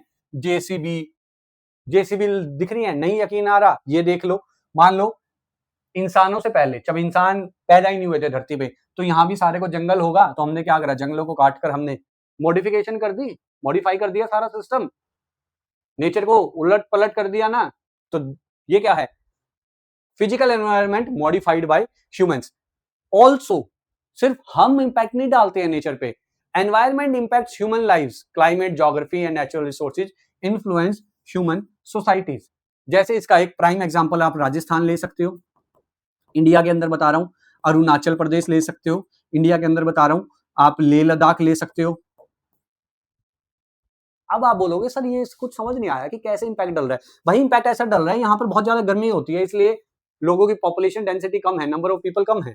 आंध्र प्रदेश, अरुणाचल प्रदेश में वहां देखोगे जंगल ज्यादा है, पहाड़ियां ज्यादा है, पॉपुलेशन डेंसिटी कम है। लेह लद्दाख में टेम्परेचर बहुत कम है, सर्दी बहुत ज्यादा रहती है, ऑक्सीजन लेवल कम होता है, इसलिए वहां पॉपुलेशन डेंसिटी कम है। यानी कि हम नेचर पर इंपैक्ट डाल रहे हैं, वो भी हमें पता है, लेकिन बहुत सी ऐसी जगहें भी हैं जहां नेचर की वजह से हम पर इंपैक्ट आता है। जैसे कि क्लाइमेट एक चीज हो गई, ज्योग्राफी यानी कि किस लोकेशन पर है, नॉर्थ पोल और आप साउथ पोल लगा लो। नेचुरल रिसोर्सेज, कहीं पर नेचुरल रिसोर्सेज बहुत ज्यादा है तो वहां पर पॉपुलेशन डेंसिटी ज्यादा है, और कहीं पर नेचुरल रिसोर्सेज बिल्कुल खत्म है, कुछ है ही नहीं, वहां पे अलग पंगा है। अब जापान को देख लो यार, जापान के अंदर ना इतने ज्यादा नेचुरल रिसोर्सेज नहीं है, वो बाहर से ही ज्यादा मतलब चीजें मंगाते हैं, है ना, लेकिन स्टिल उनकी इकोनॉमी पर उस चीज का इम्पैक्ट तो पड़ता ही है ना। क्यों? नेचर का इम्पैक्ट है। अब चाइना देख लो, चाइना में आप देखोगे कि चाइना की जितनी पॉपुलेशन है सब कोस्टल एरियाज पर रहेंगी। जो इंडिया के टच होता वाला हिस्सा है ना, जो इंडिया के टच हो रहा है, जहां पर इंडिया का बॉर्डर है, नॉर्थ ईस्ट का जो ये बॉर्डर है, यहाँ पर चाइना की बहुत कम पॉपुलेशन है। रीजन क्या है उसके पीछे? रीजन है कि वहां की जोग्राफिकल लोकेशन ऐसी है, जोग्राफी ऐसी है वहां की, टोपोग्राफी ऐसी है, वहां पहाड़ है बहुत ज्यादा, सर्दी बहुत ज्यादा है, तो वहां लोग रहना प्रेफर नहीं करते हैं। तो नेचर भी हम हमारी डे टू डे एक्टिविटीज जो कर रहे हैं, या कहाँ हम रह रहे हैं, क्या खाना है हमने, उस पर नेचर का भी हमारे ऊपर इम्पैक्ट है, बट इन रिटर्न हम भी नेचर को मॉडिफाई करते हैं, है ना। कैसे मॉडिफाई करते हैं? जैसे चाइना ने कर लिया। चाइना ने क्या करा? बॉर्डर पर उनकी पॉपुलेशन नहीं रहती है, बट स्टिल उन्होंने अपने आर्मी के कैंप बना लिए, यानी कि नेचर ने उन पर इम्पैक्ट डाला, बट उन्होंने भी क्या है, थोड़ी बहुत मॉडिफिकेशंस कर ली, वहां पर अपने आर्मी के बेस वगैरह, कैंप वगैरह सेटअप कर लिए, तो दोनों इन रिटर्न चीजें चलती हैं, ठीक है। अब जो ये मॉडिफिकेशन हम करते हैं, मॉडिफिकेशन जो करते हैं, हम क्यों कर पा रहे हैं, कैसे कर पा रहे हैं? अब अगर मैं बोलूं कि पहाड़ों में आपको घर बनाना है, ठीक है, कैसे बनाओगे? तो आप बोलोगे सर मैं तो किसी घर बनाने वाली कंपनी को ठेका दे दूंगा। मेरे माइंड में भी पहले यही आएगा कि हाँ यार, घर बनाने वाले को ठेका दे दूंगा, मेरे को क्या करना है, वो अपने आप बनाएगा। बट सवाल वही है घूम फिर के अभी भी कि वो कैसे बनाएगा? वो क्या करेगा? कंक्रीट वगैरह जितना भी मटेरियल जो चाहिए होगा वो बाय रोड, ट्रांसपोर्ट नेटवर्क के थ्रू, क्या है, ट्रक्स के थ्रू वहां पर लेके जाएगा, वहां पर वो चीजें बनाएगा, टेक्नोलॉजी का यूज करेगा, कंप्यूटर्स का यूज करेगा ना, जो आजकल एडवांस टेक्नोलॉजी आ रही है, एआई वीआई का यूज करेगा, आर्किटेक्चर को बुलाएगा, सिविल इंजीनियर को बुलाएगा, सिविल इंजीनियर आगे क्या करेगा, सॉइल की प्रोफाइल को चेक करेगा। यानी कि हर एक प्रोसेस पर टेक्नोलॉजी का यूज किया जा रहा है। आप इसको कुछ इस तरीके से समझें, कुछ इस तरीके से समझें, पहले क्या होता था, ह्यूमंस, नेचर, डायरेक्ट कांटेक्ट होता था, बट आजकल पता क्या है, अब क्या है, अब है भैया ह्यूमंस, टेक्नोलॉजिया, देन नेचर। तो अब जो हम इंटरेक्ट कर रहे हैं नेचर से, वो इंटरेक्ट कर रहे हैं, जो हमारा इंटरेक्शन है वो है with the help of technology. और जो हम मॉडिफाई कर पा रहे हैं ना भाई, नेचर को जो मॉडिफाई कर पा रहे हैं, वो भी with the help of technology है। अगर आज के टाइम में हमारे पास ये टेक्नोलॉजी ना हो ना, तो मैं गारंटी कह रहा हूं हम दोबारा वही जंगलों में रहने लग जाएंगे, सिर्फ जस्ट टेक्नोलॉजी की वजह से। आज एसी चल पा रहा है, क्यों? टेक्नोलॉजी है। आज मैं डिस्प्ले ये जो स्क्रीन है इसका यूज कर पा रहा हूँ, क्यों? टेक्नोलॉजी। आज मैं डायरेक्ट, आप अपने घर बैठे हूँ, मैं अपने यहाँ से रिकॉर्ड कर रहा हूँ class with the help of technology. यानी कि सिर्फ टेक्नोलॉजी के थ्रू ही हमारा नेचर से क्या है, इंटरेक्शन हो रहा है, और उसी की मदद से क्या है, मॉडिफिकेशन हम कर पा रहे हैं नेचर के अंदर, राइट? तो इसकी स्टार्टिंग कहां से होती है? सबसे पहले है कि सर डायरेक्ट तो इसी नहीं बनाता, स्टार्टिंग क्या है? तो इसके अंदर बताया है कि concept of interaction nature and humans, interaction take place through technology. तो ये बहुत इंपॉर्टेंट पॉइंट है, ये आपसे एमसीक्यूज में पूछा जा सकता है, ट्रिकी क्वेश्चन है ना, कि किस चीज की हेल्प से हम इंटरेक्ट करते हैं नेचर से? तो with the help of technology.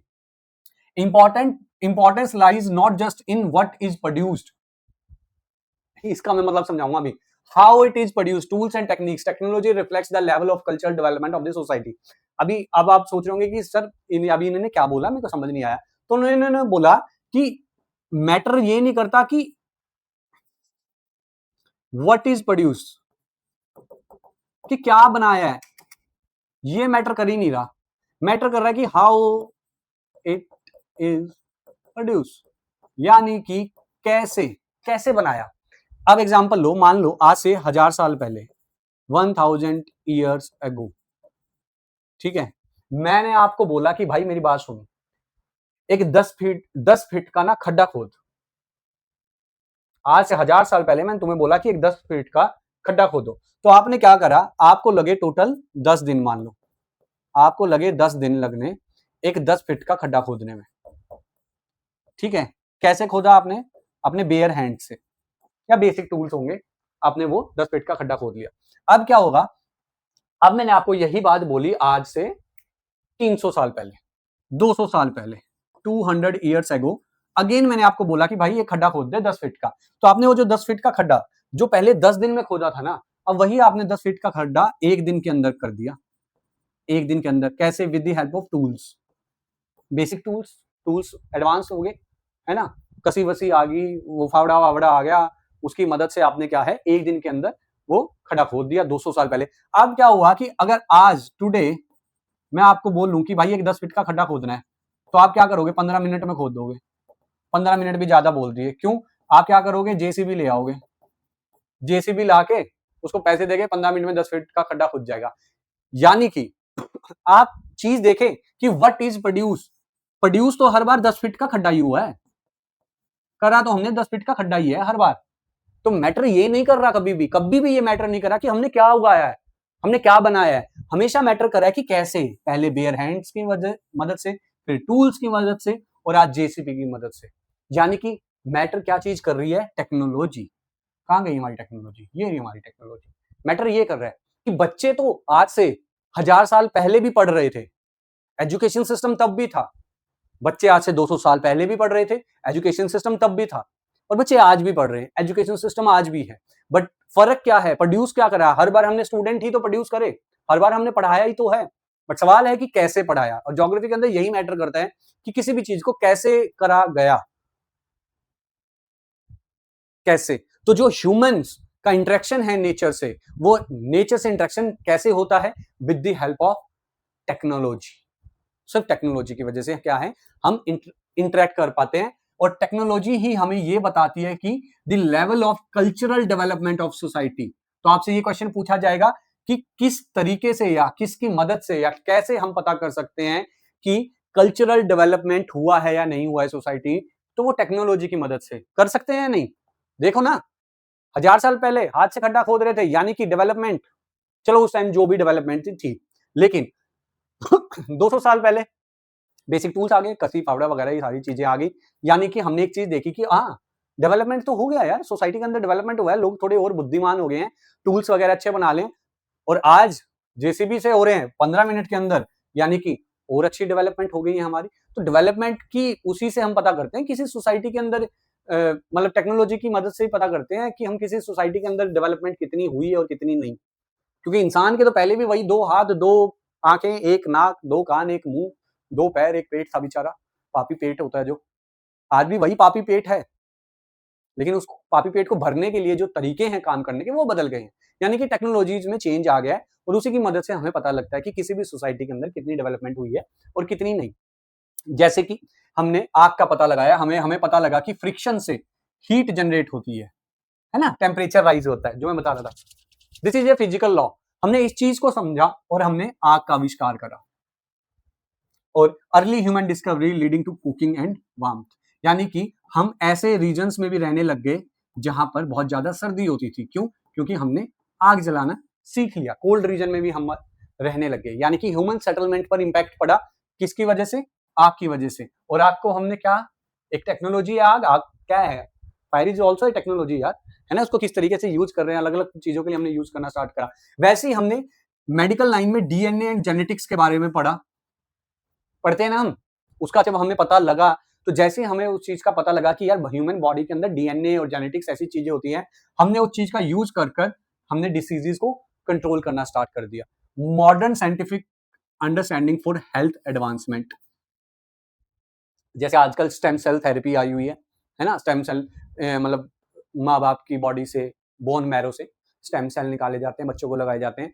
वो रीजनरेटिव होते हैं, यानी कि ग्रोथ वाले सेल्स होते हैं, यानी कि वो डेवलप करते हैं। कोई बीमारी होती है कि बच्चे के अगर बॉडी में, तो वो सेल्स वहां जाकर उस बीमारी को खत्म कर देते हैं। तो ये कैसे पता लगा हमें? इन्हीं चीजों की वजह से, क्योंकि मेडिकल साइंस हमारी इतनी एडवांस हो गई है। और साथ में ही हमें जैसे पता लगा एरोडायनेमिक्स के बारे में, जैसे हमें एरोडायनेमिक्स, यानी कि हमें ये चीज पता लगी कि भाई अगर किसी भी चीज की शेप एरोडायनेमिक होगी तो वो बहुत इजीली क्या है, हमारे स्पेस में, या मैं बोलूं कि हमारे एनवायरनमेंट के अंदर क्या है, बहुत इजीली ट्रेवल कर सकती है। उसके ऊपर जो आगे से जो प्रेशर पड़ता है वो कम है ना। आप देखना, जैसे कभी बाइक पे जा रहे हो, कभी भी कहीं जा रहे हो, तो ऐसे कोई चार्ट या कोई कार्डबोर्ड लेके ऐसे सीधा खड़ा करना, तो हवा की वजह से आप क्या है, पीछे पड़ जाओगे, है ना। बट हवा में जब हम ऐसे बाइक पर बैठे होते हैं, ऐसे हाथ करते हैं, तो हमारे देखे ना हाथ ऐसे अपने आप वेव होने लग जाती है, वेव बनने लग जाती है। क्यों? क्योंकि एरोडायनेमिक है ये, है ना। और हमने इसी समझ की वजह से, उसी फिजिकल लॉ को समझते हुए हमने क्या है, टेक्नोलॉजी डेवलप करी, फास्ट प्लेन्स हमने डेवलप करे, application of natural laws for transportation and innovation. And ये क्या इंटरेक्शन है भाई? ये भी this is also interaction between nature and human beings, और कुछ नहीं है। वो पूरी ज्योग्राफी में ये चीजें आपको बार बार देखने को मिलेंगी, इसलिए मैं बार बार बोलता हूं कि इस चैप्टर को जितना हो सके अच्छे से समझ लो। आगे चलें तो आगे कहानी सुनाता हूं, आपकी बुक में भी ये कहानी मैं सुनाता हूं। बेंडा भाई की कहानी है। अब बेंडा भाई की कहानी क्या है कि बेंडा भाई था, वो अबुज मार्ग में रहता था, इंडिया के सेंट्रल पार्ट में जो जंगल्स हैं, ठीक है। कहानी है, जरा ध्यान से सुनना। तो अबुज मार्ग के सेंट्रल इंडिया के जो जंगल हैं, वहां पर वो मजे से बेंडा भाई रहता था। अब बेंडा भाई का क्या था, जंगल में रहता था, तो जंगल में शेल्टर और सराउंडिंग के लिए महुआ, पलाश, साल, ये क्या है, आइटम्स हैं पेड़ों से जो मिलते थे, उन्हीं से क्या है, वो अपने रहने का, पहनने का सब कुछ उन्हीं से बना लेता था, ठीक है। अच्छा, गजरा एंड कुचला इज स्पेशल प्लांट्स, कुछ स्पेशल प्लांट्स थे जो वो एज ए मेडिसिनल पर्पस के लिए यूज करता था, ठीक है भाई, समझ गए। Madai tribal fair barter system, यानी कि वहीं जो उसकी ट्राइब थी, आदिवासी जो ट्राइब थे, वहां पर एक मेला लगता था जहां पर बार्टर सिस्टम के थ्रू क्या है, वो ट्रेड करते थे। लुई लुगी स्पिरिट ऑफ द फॉरेस्ट, यानी कि जैसे हम भगवान को पूजते हैं, ऐसे ही वो लोग जंगल को पूजते थे। जैसे हम बोलते हैं ना कि शिव जी भगवान, विष्णु भगवान, गणेश भगवान, ऐसे ही वो लुई लुगी भगवान को फॉलो करता था। और लुई लुगी कौन थे? जैसे जंगल की आत्मा जिसको बोला जाता है, कि वो जंगल को भगवान मानते थे और उसको लुई लुगी बोलते थे, ठीक है भाई। पानी के लिए स्ट्रीम जा रही है, नदी जा रही है, उससे वो पानी को यूज करते थे। पेंडा फॉरेस्ट शिफ्टिंग कल्टीवेशन, यानी कि जो खेती भी करते थे वो शिफ्टिंग कल्टीवेशन करते थे। स्लैश एंड बर्न आने वाले चैप्टर्स में आप समझोगे, बट ऑलरेडी आपने पढ़ा होगा। यानी कि कुल मिला के अगर मैं बात बोलूं, कुल मिला के अगर बेंडा भाई साहब की कहानी से मैं एक चीज समझा कि जंगल से ही उसे खाना मिलता था, जंगल से ही पानी मिलता था, एग्रीकल्चर भी जंगल के भरोसे, प्लांट्स, बार्टर सिस्टम, बिलीफ, सब कुछ क्या है, वो फॉरेस्ट पे ही डिपेंड करता था। कुल मिला के नेचर पे। फॉरेस्ट क्या है? Forest is nature. यानी कि बेंडा भाई की जो लाइफ थी, बेंडा भाई की जो लाइफ थी, वो टोटली डिपेंड करती थी किस चीज पर? नेचर पर भाई, नेचर पर डिपेंड करती थी ना। अब सोचो, कल इस नदी में पानी आना बंद हो जाए, जस्ट इन केस कि पीछे क्या हुआ कि जो स्ट्रीम आ रही है, स्ट्रीम पे अर्थक्वेक आया और कोई बहुत बड़ी रॉक आके उधर अटक गई और पानी ने अपना रास्ता बदल लिया और इस जंगल में पानी आ ही नहीं रहा, तो क्या होगा? भैया बेंडा भाई को ना तो पानी मिलेगा, अब जब पानी नहीं मिलेगा तो जाहिर सी बात है भैया जो एग्रीकल्चर वो कर रहा था एग्रीकल्चर सिस्टम खराब हो जाएगा, एग्रीकल्चर नहीं कर पाएगा तो ट्रेड नहीं कर पाएगा, ट्रेड नहीं कर पाएगा तो भैया जिंदगी तो बर्बाद हो गई, है ना, वही वाला काम हो जाएगा। तो कुल मिला के समझ ये आ रहा है कि सर जी आप कहना ये चाह रहे हो कि भैया जो बेंडा था इसकी पूरी की पूरी लाइफ जो थी इसका पूरा सब कुछ मतलब आगे पीछे पूरा जंगल पे डिपेंड था, यानी कि नेचर पे डिपेंड था। बिल्कुल यही मैं आपको समझा रहा हूं। और इसी कंडीशन को हमने एक नाम दिया है जिसको बोला जाता है एनवायरमेंटल डेटरमिनिज्म। क्या है? एनवायरमेंटल डेटरमिनिज्म। एक ऐसी कंडीशन हमारे, अगर मैं ह्यूमन सिविलाइजेशन की बात करूं तो एक ऐसा पीरियड भी था ह्यूमन सिविलाइजेशन में जहां पर एनवायरमेंटल डेटरमिनिज्म की कंडीशन बनी हुई थी, यानी कि जहां पर ह्यूमन लाइफ टोटली नेचर पर डिपेंड होती थी, उसी के रहमो करम पर हम जीते थे। हम खुद कुछ भी मॉडिफिकेशन नहीं कर सकते थे। क्यों नहीं कर सकते थे मॉडिफिकेशन? क्योंकि टेक्नोलॉजी नहीं थी। तो अर्ली ह्यूमन सोसाइटीज यानी कि पहले वर ग्रेटली इन्फ्लुएंस्ड बाय नेचर। मैंने अलग से रंग में मार्क कर रखा है, ये आपको दिख जाएगा। दीज आर द कीवर्ड्स, जो बेसिकली की लाइंस और कीवर्ड्स होते हैं, वो मैंने अलग से आपको अलग कलर में मैंने मार्क कर रखे हैं। क्यों था पूरी तरीके से इन्फ्लुएंस नेचर? नेचर क्यों हमारी लाइफ को इतना, देखो इन्फ्लुएंस आज भी करता है नेचर हमें, बट उस टाइम जो इन्फ्लुएंस का लेवल था बहुत ज्यादा था, मतलब टोटली हम उसी पे डिपेंड रहते थे। क्यों? क्योंकि टेक्नोलॉजी लो थी, low technological levels forced humans to adopt natural condition. Nature was seen as powerful, worshipped and revered. Humans in this stage were called naturalized humans.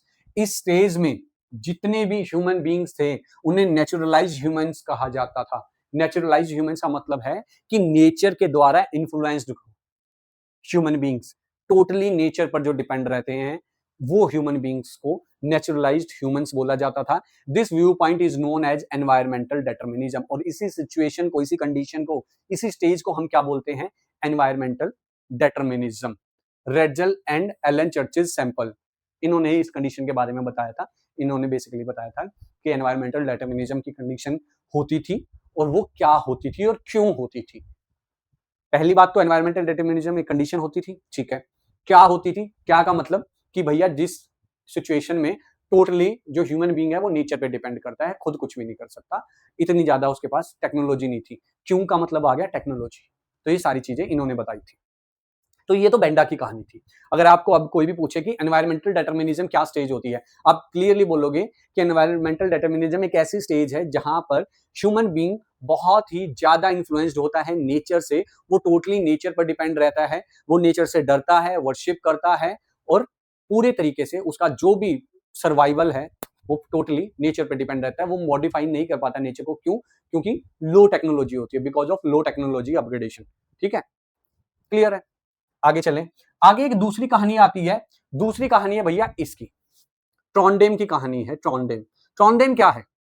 अब जरा एक ध्यान से चीज को समझें। कारी कारी करके एक महिला थी, ठीक है। ट्रॉन्डेम नॉर्वे में वो रहती थी। अब ट्रॉन्डेम नॉर्वे में आप जाओगे तो नॉर्वे बहुत ही कोल्ड रीजन है, ठंडा एरिया है भैया। क्या है? बहुत ही ज्यादा ठंडा एरिया है। तो आप देखोगे, अब वो ठंडे एरिया में ना आप देखो बनाना खा रही है यार। बनाना कैसे खा सकते हैं? बनाना एक ट्रॉपिकल फ्रूट है यार, जंगलों में, मतलब ट्रॉपिकल फॉरेस्ट में, एवरग्रीन फॉरेस्ट में बनाना होता है। मतलब बाहर तो बर्फ गिर रही है, यहाँ तो बनाना होना पॉसिबल ही नहीं है। मतलब कहीं से भी पॉसिबल नहीं है, कितना ही आप HYV सीड यूज कर लो, पॉसिबल नहीं है। बट वो बनाना खा रही है। अच्छा, आराम से देखो, कोई मोटी जैकेट पहन के नहीं बैठी है, आराम से अपने ऐसे पतला सा कोट पहन रखा है और लैपटॉप पे काम कर रही है। अच्छा, गाड़ी भी देखोगे आप, स्पेशल विंटर टायर्स हैं इसके पास बाहर मूवमेंट के लिए, ट्रैवल करने के लिए, क्योंकि आइस में, बर्फ के अंदर तो टायर स्लिप कर जाएंगे आपके। ठीक है। अच्छा, इन्होंने क्या कर रखा है? इन्होंने एक डोम बना रखा है। डोम मतलब क्या है? ग्लास ग्लास का एक राउंड स्ट्रक्चर बना रखा है और उसके अंदर इन्होंने अपने ऑफिस बना रखे हैं जो आर्टिफिशियल हीटेड है। वहां का टेम्परेचर 23.3 डिग्री सेल्सियस रहता है। कंट्रोल टेम्परेचर, एडिक्वेट लाइटनिंग है। ठीक है। यानी कि कुल मिला के हमें ये बात पता लगी कि सर जहां पर एक कंडीशन ऐसी थी बेंडा की, बेचारा बेंडा जहां पर पूरी तरीके से जंगल पे डिपेंड था, कुछ कर ही नहीं सकता था, यहाँ पर कारी का बिल्कुल अपोजिट है। कारी एक ऐसे एरिया में रह रही है जो बहुत ही ज्यादा, जहां पर सर्दी है, जहां पर स्नो स्टॉर्म आते हैं, तूफान आते हैं बर्फीले, लेकिन वो बहुत इजिली वहां पर बैठ कर केला खा रही है। How is that possible? Possible हुआ है only and only with the help of technology. कि टेक्नोलॉजी में जो हमारी अपग्रेड हुई है उसकी वजह से ग्लास टाइप डोम स्ट्रक्चर है जिसके अंदर हीट ट्रैप होती है, ठीक है, हीट ट्रैप हो गई, वो इजिली गर्म रहता है। राउंड शेप का क्यों बनाया है? ताकि बर्फ उसके ऊपर सेटल ना हो, वो फिसल के नीचे आ जाए। ये भी तो टेक्नोलॉजी है, समझ है। यानी कि हार्श क्लाइमेट में वो with the help of technology controlled environment बना के रह रही है और ग्रेटर ह्यूमन फ्रीडम है, यानी कि इसके पास आजादी ज्यादा है। बेंडा अगर यहाँ होता, बेचारा बेंडा यहाँ बाहर सड़क पर पड़ा होता और मर गया होता, अब तक का जम गया होता वो। लेकिन वहीं कारी के पास टेक्नोलॉजी थी, तो इस वजह से कारी क्या है, बहुत इजीली रह रही है। और इसी सिचुएशन को हमने बोला है ह्यूमनाइजेशन ऑफ नेचर, जहां पर हमारा पिछली कंडीशन में हमने पढ़ा था कि नेचुरलाइजेशन ऑफ ह्यूमंस था, नेचुरलाइज ह्यूमंस थे, कि नेचर ने इंपैक्ट डाला ह्यूमंस पर, वहीं पर अब अपोजिट हो गया है, अब हो गया ह्यूमनाइजेशन ऑफ नेचर। और इसी कंडीशन को हम बोलते हैं पॉसिबिलिज्म, कि चीजों को पॉसिबल हम कर पाए, पॉसिबल हो पाया कि हम चीजों को चेंज करें। With time, culture and social development, technology improved, shift from necessity to freedom. ये बहुत इंपॉर्टेंट चीज है कि मजबूरी से आजादी की तरफ आ गए हम। जैसे अंग्रेज थे, है ना, अंग्रेजों के टाइम में हमें मजबूरी में काम करना पड़ता था, बट अब हम आजादी से अपना काम कर पा रहे हैं, है ना। Nature provide resources and humans create possibilities like satellite, health resorts on highlands, urban sprawls, ports, oceanic routes. देखो यार, अगर मतलब इसका मतलब ये नहीं है कि पॉसिबिलिज्म का मतलब ये हो गया कि नेचर पर हम बिल्कुल ही डिपेंड नहीं है। देखो एट लास्ट तो हम नेचर पे ही डिपेंड हैं, चाहे कुछ भी हो कुछ भी क्यों ना हो। मैंने ये शर्ट डाली हुई है, टी शर्ट डाली हुई है, कॉटन से बनी है, कॉटन यानी कि एग्रीकल्चर, खेती करी, खेती क्यों? क्योंकि मिट्टी थी, पानी था, हवा थी, सनलाइट थी, इस वजह से। ये मेरे हाथ में प्लास्टिक का पेन है, ये कहाँ से आया? माइनिंग करा, ऑयल निकला, क्रूड ऑयल में से प्लास्टिक अलग करा, तब जाके बना। यानी कि क्रूड ऑयल कहाँ से आया? नेचर से। कुल मिला के सारी चीजें आई तो नेचर से ही है। बट पॉसिबिलिज्म एक ऐसी कंडीशन थी जहां पर हमने नेचर के रिसोर्सेज को यूज करना सीख लिया, उनको हमने यूज करा और एक नेसेसिटी टू फ्रीडम की तरफ हम आ गए। यानी कि हम अब इतना ज्यादा ग्रेटली इन्फ्लुएंस नहीं है नेचर पे, नेचर के थ्रू, यानी कि नेचर अब हमें इतना ज्यादा इन्फ्लुएंस नहीं कर पा रहा है, कर रहा है बट इतना नहीं है जितना पहले हमारी बेंडा की कहानी में था या बेंडा के टाइम पर था। तो इस कंडीशन को बोला जाता है पॉसिबिलिज्म, राइट। अब इसके बाद आती है एक खतरनाक कंडीशन जिसको हम बोलते हैं नियो डेटर्मिनिज्म। अच्छा, ये नियो डेटर्मिनिज्म क्या है? देखो तुमने स्कूल में एक झूला झूला होगा, है ना, झूला, पहले झूला बना लूं, एक सेकेंड। झूला कुछ ऐसा होता था कि एक फट्टा लगा होता था, है ना, ऐसे एक बच्चा इधर बैठता था, एक बच्चा इधर बैठता था, तो जिसका वेट हैवी होता था वो नीचे चला जाता था, दूसरे वाला ऊपर उठ जाता था। ऐसे ही होता था ना, कि मान लो इधर, मान लो ये पॉसिबिलिज्म है, दिस इज पॉसिबिलिज्म, ठीक है, ये है एनवायरमेंटल डेटर्मिनिज्म। अब जैसे ही मान लो ये पलड़ा भारी हुआ तो कुछ इस तरीके से हो जाएगा कि एनवायरमेंटल डेटर्मिनिज्म ऊपर चला जाएगा, पॉसिबिलिज्म वाला हिस्सा नीचे आ जाएगा, यानी कि भारी हो जाएगा, है ना। तो ये एक बैलेंस्ड वे तो नहीं है। बैलेंस्ड वे तो ये है कि दोनों चीजें बराबर हों, बट बराबर होती नहीं है। क्यों? क्योंकि अगर एक्सट्रीम लेवल पर एनवायरमेंटल डेटर्मिनिज्म हो जाए, यानी कि environmental determinism is greater than possibilism, तो क्या होगा? हमारी जो डेवलपमेंट है और हमारी जो ग्रोथ है, वो ग्रोथ और डेवलपमेंट रुक जाएगी। जाहिर सी बात है, नेचर पर हम टोटली डिपेंड हो जाएंगे, बेंडा के कंडीशन में आ जाएंगे तो ग्रोथ और डेवलपमेंट रुक जाएगी। लेकिन अगर मैं बोलूं कि sir possibilism is greater than environmental determinism, तब क्या होगा भैया? तब होगा global disaster. Global disaster, disaster कैसे? सर जी फ्लड आ जाएगी, ग्लोबल वार्मिंग हो रही है, टेम्परेचर राइज हो रहा है ना, डिफोरेस्टेशन हो रहा है। ये क्या है? ये सारे ग्लोबल डिजास्टर ही तो हैं, ये सारी प्रॉब्लम्स ही तो हैं कि इंसान रिसोर्सेज को हद से ज्यादा यूज करने लग गया। जैसे आजकल की कंडीशन में आप देख रहे हो, हम रिसोर्सेज को ओवर यूज ही तो कर रहे हैं। ओवर यूज करने की वजह से जगह जगह हम रोड्स बना रहे हैं, जंगलों को काट रहे हैं। जंगल को काटने से क्या है? ओवरऑल हमारे जो अर्थ का टेम्परेचर, वो टेम्परेचर राइज हो रहा है। दूसरी साइड ही वो तो कर ही रहे हैं, ग्लोबल वार्मिंग और भी बढ़ रही है, ट्रैफिक डे बाय डे बढ़ रहा है, एसी चला रहे हैं, देखो मजबूरी है। अभी एसी, मेरा भी रूम में एसी चला हुआ है, बट एसी आपको पता है बहुत ज्यादा ग्लोबल वार्मिंग करता है, बट मजबूरी बन गई है। लेकिन उस चीज को हम ठीक कर सकते हैं, ऐसा नहीं कि हम ठीक नहीं कर सकते। हमें एक बैलेंस्ड अप्रोच अपनानी होगी कि जहां पर हमारा एसी भी चल रहा हो, बट वहीं ना कहीं हमारी जो ग्लोबल वार्मिंग है उस पर हम कंट्रोल भी कर रहे हो। एक बैलेंस्ड अप्रोच, एक मध्यम मार्ग, उसी बैलेंस अप्रोच और उसी मध्यम मार्ग की कंडीशन को, यानी कि एक ऐसी कंडीशन जहां पर एनवायरमेंटल डेटर्मिनिज्म और पॉसिबिलिज्म बराबर है, जहां पर दोनों चीजों को, यानी कि हम एनवायरमेंट को भी उतनी इंपॉर्टेंस दे रहे हैं और हम अपनी ग्रोथ एंड डेवलपमेंट को भी उतनी इंपॉर्टेंस दे रहे हैं, उस कंडीशन को हमने बोला है स्टॉप एंड गो डेटर्मिनिज्म, या जिसको हम बोलते हैं नियो डेटर्मिनिज्म।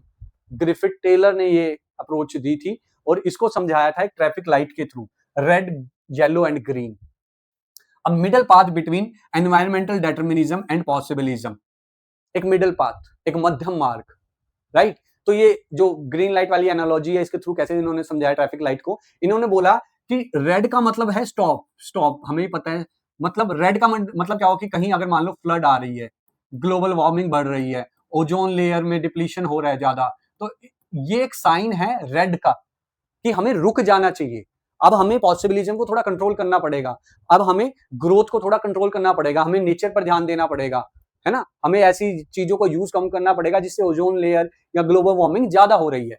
उसके बाद उन्होंने बताया येलो, येलो का मतलब क्या होगा, गेट रेडी, यानी कि जब धीरे धीरे चीजें कंट्रोल में आने लग जाए, मान लो ओजोन लेयर डिप्लीशन होने लगा और ओजोन का जो होल है वो बढ़ रहा है, ठीक है, लेकिन हमने काम करा, 5-10 साल बाद हमें पता लगा कि वो ओजोन लेयर का जो होल है वो कम होता जा रहा है, रिकवर हो रहा है, तो इट्स अ येलो वाली कंडीशन की गेट रेडी की, तब हम ये समझ सकते हैं कि ठीक है यार, अब हम एक सही पाथ पर चल रहे हैं, अब हमें रेडी हो जाना चाहिए कि अब हम थोड़ा सा ग्रोथ की तरफ काम करेंगे। And the last one is green, green का मतलब है गो, कि ठीक है भाई, अब हो गया है, चीजें अंडर कंट्रोल आ गई हैं पूरी अच्छे से, अब आप ग्रोथ की तरफ दोबारा पॉसिबिलिज्म पर क्या है ज्यादा प्रेशर डालकर उसको फॉलो कर सकते हैं, ठीक है। Human progress depends on respecting environmental limits, और ये सच बात भी है, यानी कि ह्यूमन तभी प्रोग्रेस कर सकता है जब वो एनवायरमेंट की लिमिट्स को समझेगा, उनको फॉलो करेगा, ऑब्े करेगा, फिजिकल नेचर की लिमिट्स को ऑब्े करेगा। अगर उनको हम क्रॉस करेंगे तो भैया ज्यादा दिन की जिंदगी है नहीं ह्यूमंस की,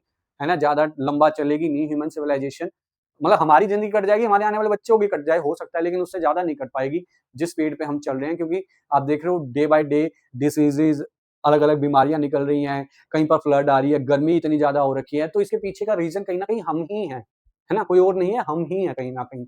तो इस वजह से क्या है, हमें इस पाथ को फॉलो करना पड़ेगा, हमें इस कंडीशन को या इस अप्रोच को हमें फॉलो करना पड़ेगा, यही चीज ग्रिफिथ टेलर ने बताई है। इसके बाद आगे चले तो uncontrolled free run leads to negative effects like greenhouse effects, ozone depletion, global warming, glacier retreat and land degradation. ये सब और सब क्या है, किस चीज के इंपैक्ट हैं, पॉसिबिलिज्म के, ओवर पॉसिबिलिज्म, ओवर पॉसिबिलिज्म जब हम करेंगे तब ये होगा, ये ना हो इसलिए हम क्या करें, मध्यम मार्ग, न्यू डिटर्मिनिज्म को क्या है, स्टॉप एंड गो की पॉलिसी को क्या है हमें फॉलो करना चाहिए। अब एट लास्ट ये इस चैप्टर का लास्ट टॉपिक है, ठीक है, इसको जरा ध्यान से समझना, ये और कुछ नहीं है यार, पता है, एक जर्नी है ना, मैं इसको बोलता हूं ज्योग्राफी की इवोल्यूशन है, ज्योग्राफी का इवोल्यूशन है, किस तरीके से ज्योग्राफी चेंज हुई, कैसे क्या क्या सारी चीजें हुई है, ठीक है, एक एक करके हम चीजों को यहीं से समझते हैं। अच्छा, सबसे पहले क्या आया जरा देखो सबसे पहले क्या बोल रहा है ये, सबसे पहले आता है आपका अर्ली कॉलोनियल पीरियड।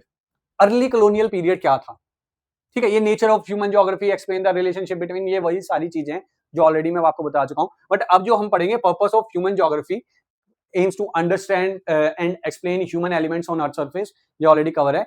अब जो लास्ट आपका आता है वो है स्टेजेस ऑफ ह्यूमन ज्योग्राफी, या मैं बोल सकता हूँ इवोल्यूशन ऑफ ह्यूमन ज्योग्राफी, कि किस तरीके से चीजें चेंज हुई हैं, पहले ज्योग्राफी कैसे पढ़ी जाती थी, अब ज्योग्राफी कैसे पढ़ी जाती है, और बीच में क्या क्या चेंजेस आए।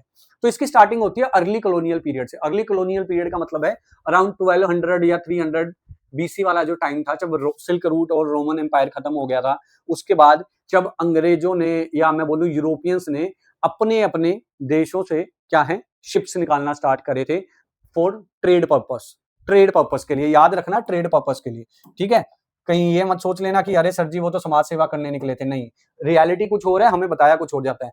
तो अर्ली कॉलोनियल पीरियड की बात है, जो बेसिकली इनकी अप्रोच थी एक्सप्लोरेशन एंड डिस्क्रिप्शन। एक्सप्लोरेशन का मतलब है कि नई चीजों को ढूंढना, उनकी अप्रोच ये थी कि हम जाते हैं, हम भाई वही बात है ना कि जहाज, जैसे कि मान लो किसी नए शहर में आप चले गए, है ना, और नए शहर में जाकर आपने गूगल की मदद ना लेकर लोकेशन ढूंढने में आप खुद अपनी बाइक और स्कूटी पे बैठे और बोला कि यार जहां लेके जाएंगे ना ये रोड, मैं तो पीछे पीछे चलूंगा, कोई ना कोई नई चीज मिल जाएगी। तो बस ऐसे ही वो भी अपने जहाज लेके पानी में उतर गए थे, और उनका पर्पस था एक्सप्लोरेशन एंड डिस्क्रिप्शन का। ब्रॉड फीचर अगर देखें तो imperial and trade interest prompted the discovery and exploration of new areas and an encyclopedic description of the area formed an important aspect of the geographer's accounts. देखो यार, सच बात तो यही है कि भाई जो ये अंग्रेज जहाज लेके निकले थे ना, ये मेन निकले थे इसलिए ताकि ये ट्रेड कर सके और दुनिया में लूटपाट मचा सके। मेन पर्पस इनका ये था। अब वो करते करते इनको रास्ते में नई नई जगहें मिलने लग गई। इन्होंने कहा कि हमने अमेरिका ढूंढ लिया। बोलो, अमेरिका कोई बच्चा था? 1 साल हो गया मेरे को बोलते हुए, बार बार यही टर्म मेरे को फिर बोलनी पड़ती है। कहते हैं कि यूरोपियंस ने अमेरिका को ढूंढा। भाई अमेरिका बच्चा था क्या झाड़ियों में गुम हो गया था कहीं कि वो मिल गया मिल गया मिल गया? यार अमेरिका वहीं था। इन गधों को बाद में पता लगा कि अमेरिका यहाँ है। अब सोचो, मैं हमेशा से यहीं हूं और कोई आके मेरे को बोले अरे मैंने तो सर ढूंढ लिए। अबे गधे, मैं तो यहीं था, तुझे आज पता लगा मैं यहाँ था। बात ये है। तो ढूंढा कुछ नहीं था, बट इन्होंने वही बात है जिसकी लाठी उसकी भैंस, वो वाला ये खेल खेल रहे थे। तो इन्होंने बोला कि हमने अमेरिका ढूंढ लिया और हम तो निकले थे एक्सप्लोरेशन और डिस्क्रिप्शन, यानी कि नई चीजों को ढूंढने और उनके बारे में लिखने, डिस्क्रिप्शन डिस्क्राइब करने के लिए उनके बारे में सारी चीजें लिखे। बट जो ब्रॉड फीचर था, या मैं बोलूं कि जो मेन पीछे पर्पस था इनका, जो कह सकते हैं काला सच था इनका, वो सच यही था कि ये मेन इंपीरियलिज्म, यानी कि जो अपना वो जो सिस्टम फैलाने के लिए और ट्रेड करने के लिए, यानी कि व्यापार करने के लिए मेन पर्पस ही इसलिए निकले थे। रास्ते में इनको बाकी चीजें मिल गई। तो ये आपकी क्या रहती है? अर्ली कॉलोनियल पीरियड रहता है। इसके बाद आता है later colonial period. Later colonial period में क्या हुआ कि इन्होंने जहां जहां जाना था चले गए, सारी जगह इन्होंने ढूंढ ली। देख रहे हो नाम भी किस तरीके से, कॉलोनियल पीरियड, कॉलोनियल पीरियड, यानी कि यहाँ कुल मिला के सारा यूरोपियंस के बेस पर ये दो जो स्टेजेस हैं उन्हीं के नाम पे यहाँ पर रिफ्लेक्ट हो रही हैं, वही चीजें रिफ्लेक्ट हो रही हैं कि उनकी इंपॉर्टेंस यहाँ ज्यादा थी।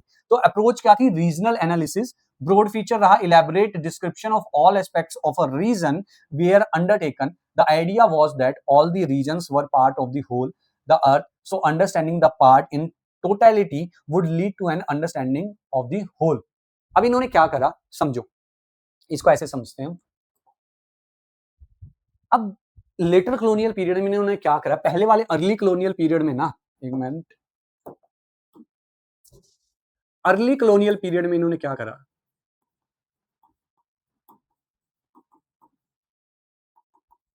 इन्होंने एक्सप्लोर करा, इन्होंने एक्सप्लोर करा और इन्होंने पूरे जो हमारा प्लेनेट था उसके चक्कर काट लिए, धक्के खा लिए अच्छे बड़े पूरे अर्थ के। ठीक है, धक्के खाने के बाद इनको अलग अलग क्या कहते हैं, अलग अलग जगहें मिली। जैसे कि ये तो खुद तो यूरोप में थे, इन्होंने अमेरिका ढूंढ लिया, इन्होंने साउथ अमेरिका ढूंढ लिया। अच्छा भैया, इन्होंने बोला हमने अफ्रीका भी ढूंढ लिया। फिर इन्होंने ये बात भी बोली कि ओहो हमने तो इंडिया भी ढूंढ लाए हम तो, है ना। फिर इन्होंने बोला कि हम तो ऑस्ट्रेलिया भी ढूंढ लिया। यानी कि कुल मिला के इन्होंने बहुत धक्के खा लिए और सारी जगहें ढूंढ ली। अब लेटर कॉलोनियल पीरियड में ये क्या कह रहे हैं कि इन्होंने रीजनल एनालिसिस करना स्टार्ट करा। रीजनल एनालिसिस, रीजनल एनालिसिस का मतलब क्या था? इन्होंने बोला कि यार पूरे के पूरे प्लेनेट को समझना है, हमें पूरे के पूरे प्लेनेट को एनालाइज करना है। तो उसके लिए हम क्या करते हैं, हम अलग अलग एक एक रीजन को समझते हैं। मान लो 1 2 3 4 5 5 रीजन थे। इन्होंने क्या करा? A1 की स्टडी करी, this is your A1। Then इन्होंने A2 की स्टडी करी, फिर A3 की स्टडी करी, A4 की स्टडी करी और A5 की स्टडी करी। ठीक है, ये नाम दिए मैंने इसको A1 A2 A3 A4 A5। ये बेसिक चीजें हैं, इतने छोटे बच्चे आप हो नहीं कि समझ नहीं पाओगे मैं क्या कह रहा हूं। तो इन्होंने इसकी स्टडी करके टोटल इन्होंने समझा कि भैया पूरा प्लेनेट के बारे में रीजनल एनालिसिस करते हुए इन्होंने पूरे प्लेनेट की स्टडी करी कि अगर हम इन सारे रीजन्स की बारे में अच्छे से स्टडी करें और लिख लें प्रॉपर तरीके से और सबको फिर कंबाइन करें तो हमें समझ आ जाएगा कि आखिर होल प्लेनेट जैसे दिख रहा है, ये पूरे प्लेनेट के लिए इन्होंने अलग इसकी स्टडी करी, अलग इसकी इसकी इसकी इसकी अलग स्टडी करते हुए इन सबको कंबाइन करा और पूरे का पूरा समझ लिया। यहां पर ज्योग्राफी दूसरी स्टेज में आकर ये आपको बता रही है। देन आपकी थर्ड स्टेज आती है 1930s through the inter war period. अब पहला वर्ल्ड वॉर हो चुका था, पहले वर्ल्ड वॉर के बाद आपको पता है पूरे के पूरे वर्ल्ड में कैओस क्रिएट हो रखा था। इंडिया इधर से जो ब्रिटिश रूल था, जो ब्रिटिश एम्पायर था, पूरे पूरे वर्ल्ड में वो धक्का खा रहा था बेचारा, वो डगमगा गया था। देश आजादी मांग रहे थे। 1930s के पीरियड में इंडिया भी बहुत स्ट्रांगली अपनी फ्रीडम के लिए क्या है लड़ाई कर रहा था, डेली आंदोलन पे आंदोलन हो रहे थे। तो इस पीरियड के दौरान ज्योग्राफी के अंदर भी एक चेंज हमें देखने को मिला। वो चेंज क्या था? एरियल डिफरेंशिएशन का। जहां पहले हमने रीजनल एनालिसिस कर लिया था, अब क्या कर रहे थे हम? डिफरेंशिएशन कर रहे थे। डिफरेंशिएशन कैसा था? डिफरेंशिएशन ये था कि भाई आखिर A1 में और A2 में क्या डिफरेंस है और A2 और A3 के अंदर क्या डिफरेंस है। यानी कि यूएसए या मैं बोलूं नॉर्थ अमेरिका या मैं नॉर्थ अमेरिका बोलूं, इसको मैं साउथ अमेरिका बोल दूं, और इसको मान लो मैं बोल दूं एशिया, तो इनके बीच में क्या डिफरेंस है? रीजनल डिफरेंस जो पता लगने लगा, जो जिस चीज पर काम होने लगा, वो इस पीरियड के दौरान होने लगा, through out the inter war period, क्योंकि लड़ाई लड़ाई झगड़े का मामला था। अब जब लड़ाई झगड़े होते हैं ना भैया, तो हमें सबसे पहले ये ध्यान रखना होता है कि भैया दूसरे की पार्टी के पास क्या क्या हथियार हैं, उसके एरिया में ऐसी क्या चीजें हैं जिसका हम फायदा उठा सकते हैं, या वो बेनिफिट उठा रहे हैं हमारे खिलाफ। ये चीज तब स्टार्ट हुई, रीजनल एनालिसिस। जो रीजनल एनालिसिस यानी कि सबसे पहले हमने पढ़ तो सब कुछ लिया ही था, फिर हमने देखा कि ये जो डिफरेंस है वो डिफरेंस क्रिएट क्यों हो रहा है, किस रीजन की वजह से हो रहा है। The focus was on identifying the uniqueness of any region and understanding how and why it was different from others. कि साइबेरिया रशिया इतना ठंडा क्यों है, साउथ अमेरिका नहीं है इतना ठंडा, क्यों नहीं है, क्या पीछे क्या कारण है, वो सारी चीजें इस पीरियड के अंदर हमें पता लगती है। देन इसके बाद पीरियड आता है हमारा, जो नेक्स्ट पीरियड आता है वो है late 1950s and 60s। 1950s and 60s वो पीरियड है भैया जब पूरी दुनिया ने 2 वर्ल्ड वॉर देख ली थी, अच्छी खासी तबाही वो देख चुके थे। सारी कंट्रीज, मोस्टली कंट्रीज 90% क्या है, आजाद हो चुकी थी। आजादी के बाद अब हर एक कंट्री क्या है, ग्रोथ चाहती थी। डेवलपमेंट होना हो बट ग्रोथ जरूर चाहती थी, कि भैया हमारा देश विकास करे, आगे बढ़े, पैसा कमाए, हमारे देशों को, हमारे देश के लोगों को एम्प्लॉयमेंट मिले, दूसरी कंट्री से हम आगे बढ़ जाएं। और यही एक वो पीरियड भी था जब पूरी दुनिया में ने कोल्ड वॉर को जन्म दिया। कोल्ड वॉर क्या थी?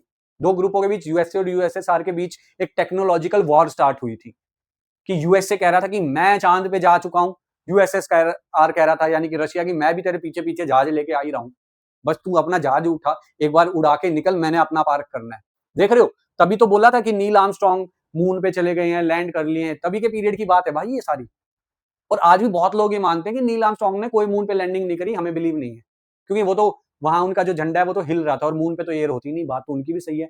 अच्छा, फिर कह रहे हैं कि शेडो क्रिएट हो रही थी, शेडो होनी नहीं चाहिए थी वहां क्रिएट। तो बहुत सारी ऐसी कॉन्स्पिरेसीज हैं, थ्योरीज हैं। चलो एनीवे, हम उन पे नहीं बात करते हैं, बट मेजरली जो मेरा कहने का मतलब है कि ये वो पीरियड था जब बहुत टेक्नोलॉजिकल वॉर चल रही थी, एडवांस, की हम उनसे आगे हैं, नई नई टेक्नोलॉजी अपग्रेड हो रही थी, नए नए इन्वेंशन हो रहे थे। तो marked by the use of computers and sophisticated statistical tools, laws of physicals were often applied to the map and analyse human phenomena. This phase was called quantitative revolution. ये वो फेज था जहां पर computers बन चुके थे, क्योंकि technology day by day upgrade हो रही थी, और वही टेक्नोलॉजी को यूज किया जा रहा था ज्योग्राफी के अंदर। मैप्स बनाए जा रहे थे, कंप्यूटराइज्ड मैप्स बनाए जा रहे थे, जो accurate, near, close to accuracy हो, कि बिल्कुल एग्जैक्ट हमें पता लग जाए कि इन फ्यूचर अगर कभी वॉर हो तो हमें कहां पर बम डालना है।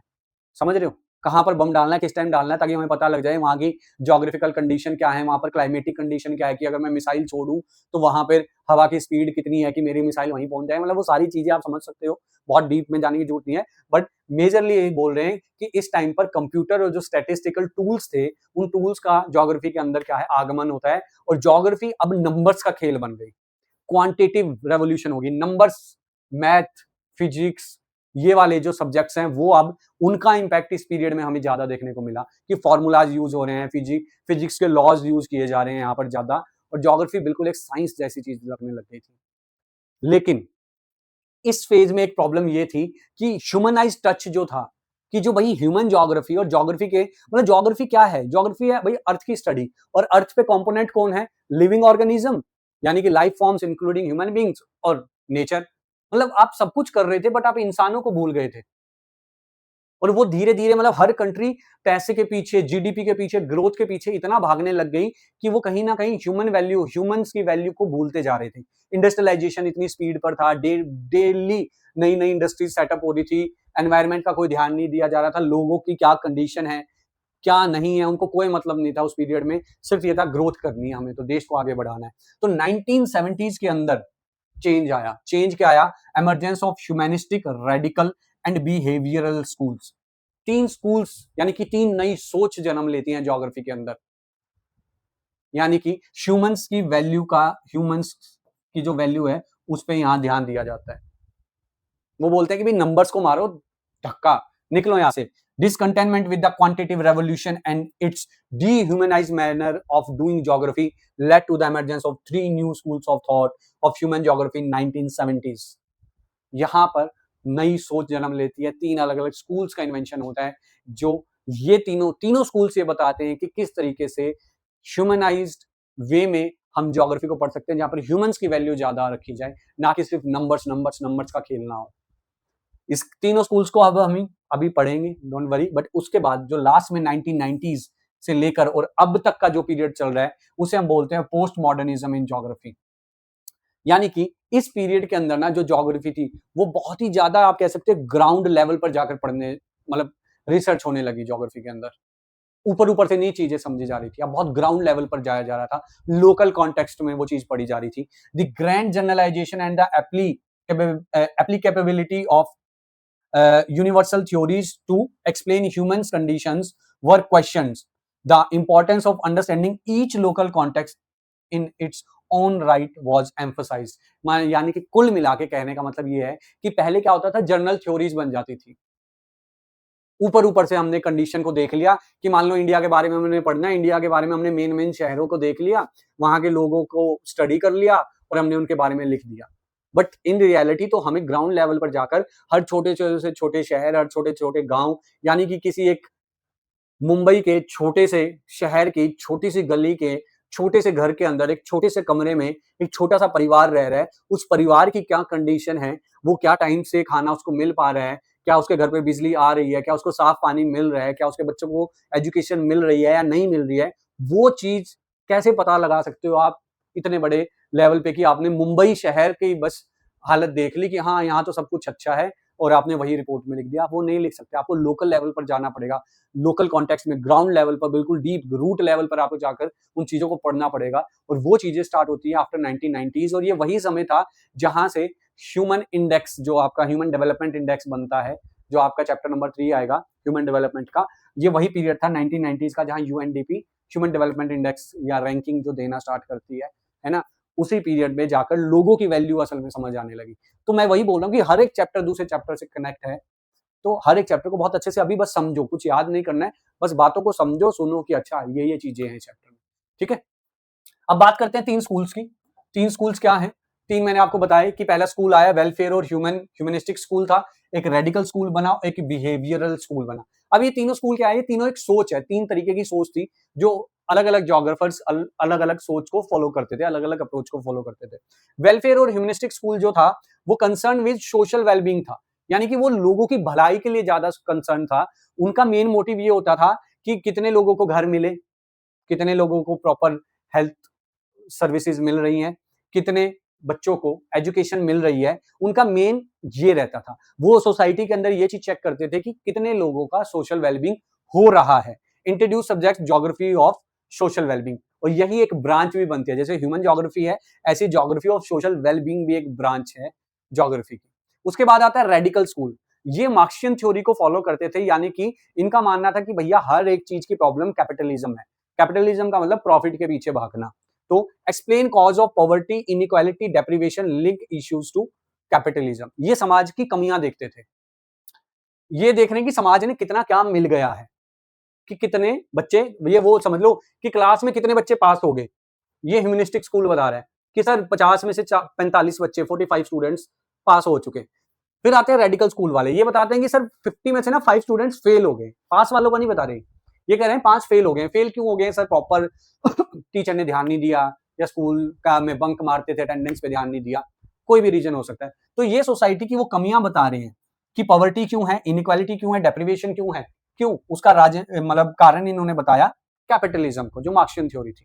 ठीक है, फिर तीसरे आते हैं बिहेवियरल स्कूल। अब ये क्या है? इनका अलग ही काम था भाई, ये अपनी दुनिया में मस्त है। इनका मेन काम था एम्फेसिस। एम्फेसिस का मतलब मैं फिर बता रहा हूँ फोकस।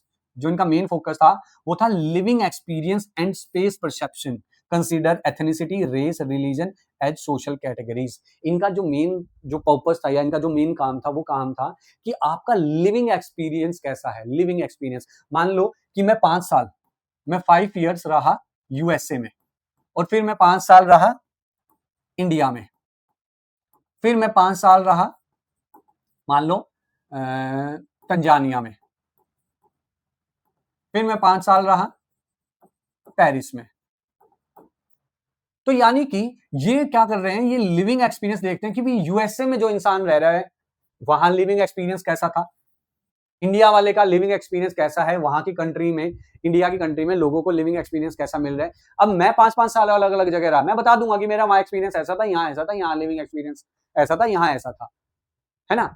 अब दूसरा तरीका क्या हो सकता है कि ये अलग अलग कंट्रीज में जाते हैं, यूएसए के लोगों से वहां का लिविंग एक्सपीरियंस लेते हैं, एशिया के लोगों से वहां का लिविंग एक्सपीरियंस लेते हैं, और उस चीज पर क्या है स्टडी करते हैं कि आखिर किस रीजन की वजह से क्या एक्सपीरियंस, क्या कारण है जिनकी वजह से एक्सपीरियंस ऊपर नीचे हो रहा है। दूसरा, ये एथेनिसिटी पे काम करते हैं, रिलीजन की किस कंट्री में, किस एरिया में, या हमारे अर्थ के इस प्लेनेट के किस एरिया में कौन से रिलीजन के लोग ज्यादा रह रहे हैं, उनका लिविंग एक्सपीरियंस कैसा है।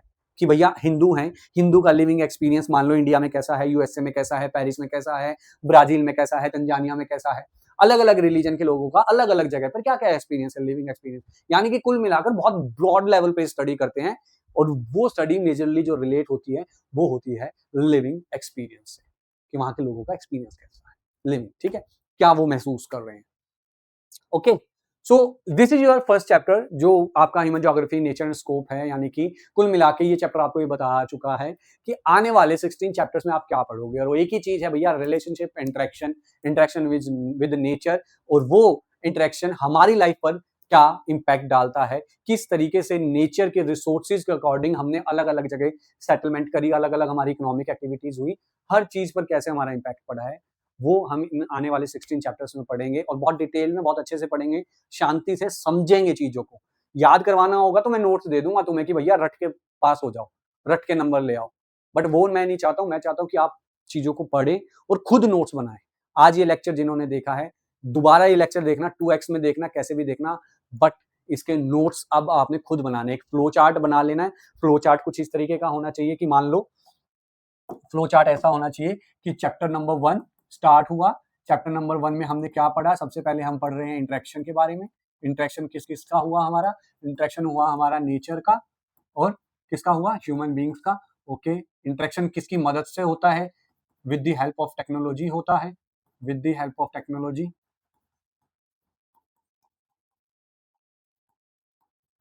ठीक है। इस तरीके से आपको बनाना है, टेक्नोलॉजी का होना चाहिए। फिर क्या क्या हमारी स्टेजेज आई हैं, 3 हमारी स्टेजेज आई, human environmental determinism, possibilism, neo determinism, ये तीनों स्टेजेज आई। तीनों आपको फिर डेफिनेशन लिखनी है कि क्या क्या हमारी डेफिनेशन थी, तीनों डेफिनेशन लिखो, क्या क्या उनके कीवर्ड थे। पहले का कीवर्ड क्या था, सिंथेटिक था। दूसरे का कीवर्ड क्या था, अनरेस्टिंग मैन, अनस्टेबल अर्थ था। तीसरे का फिजिकल लॉ कीवर्ड था। वो तीनों डेफिनेशन आपको पता होनी चाहिए। लास्ट में फिर आपका क्या आना चाहिए कि ब्रॉड सॉरी आपकी क्या क्या स्टेजेज आई ज्योग्राफी के अंदर, early colonial period, later colonial period, 1930s का पीरियड आया, 1960-70s जो क्वांटिटेटिव रेवोल्यूशन, जिसको क्वांटिटेटिव यानी कि नंबर्स का ज्यादा नंबर्स इंट्रोड्यूस हुए ज्योग्राफी में, एंड लास्ट आपकी पोस्ट मॉडर्निज्म वाली जो आई है वो आपकी थ्योरी आई है। तो इस तरीके से एक पेज के ऊपर आपका पूरा चैप्टर की समरी होनी चाहिए, ताकि आप उस पेज को देखकर सारी चीजें याद कर लो कि ओह ये सारी चीजें थी। तो यही एक तरीका होता है किसी भी, चाहे कोई भी सब्जेक्ट हो, कोई भी चैप्टर क्यों ना हो, किसी भी चैप्टर के फ्लो चार्ट बनाने का, नोट्स बनाने का। नोट्स आप ऑलरेडी आप बना रहे होंगे, ठीक है, बट फ्लो चार्ट जरूर बना के रखो हर एक चैप्टर का, ताकि आपको लास्ट एग्जाम टाइम पर या यूनिट टेस्ट वगैरह हो रहे हैं आपके, वो काम आ सके। तो आज के लिए बस इतना ही।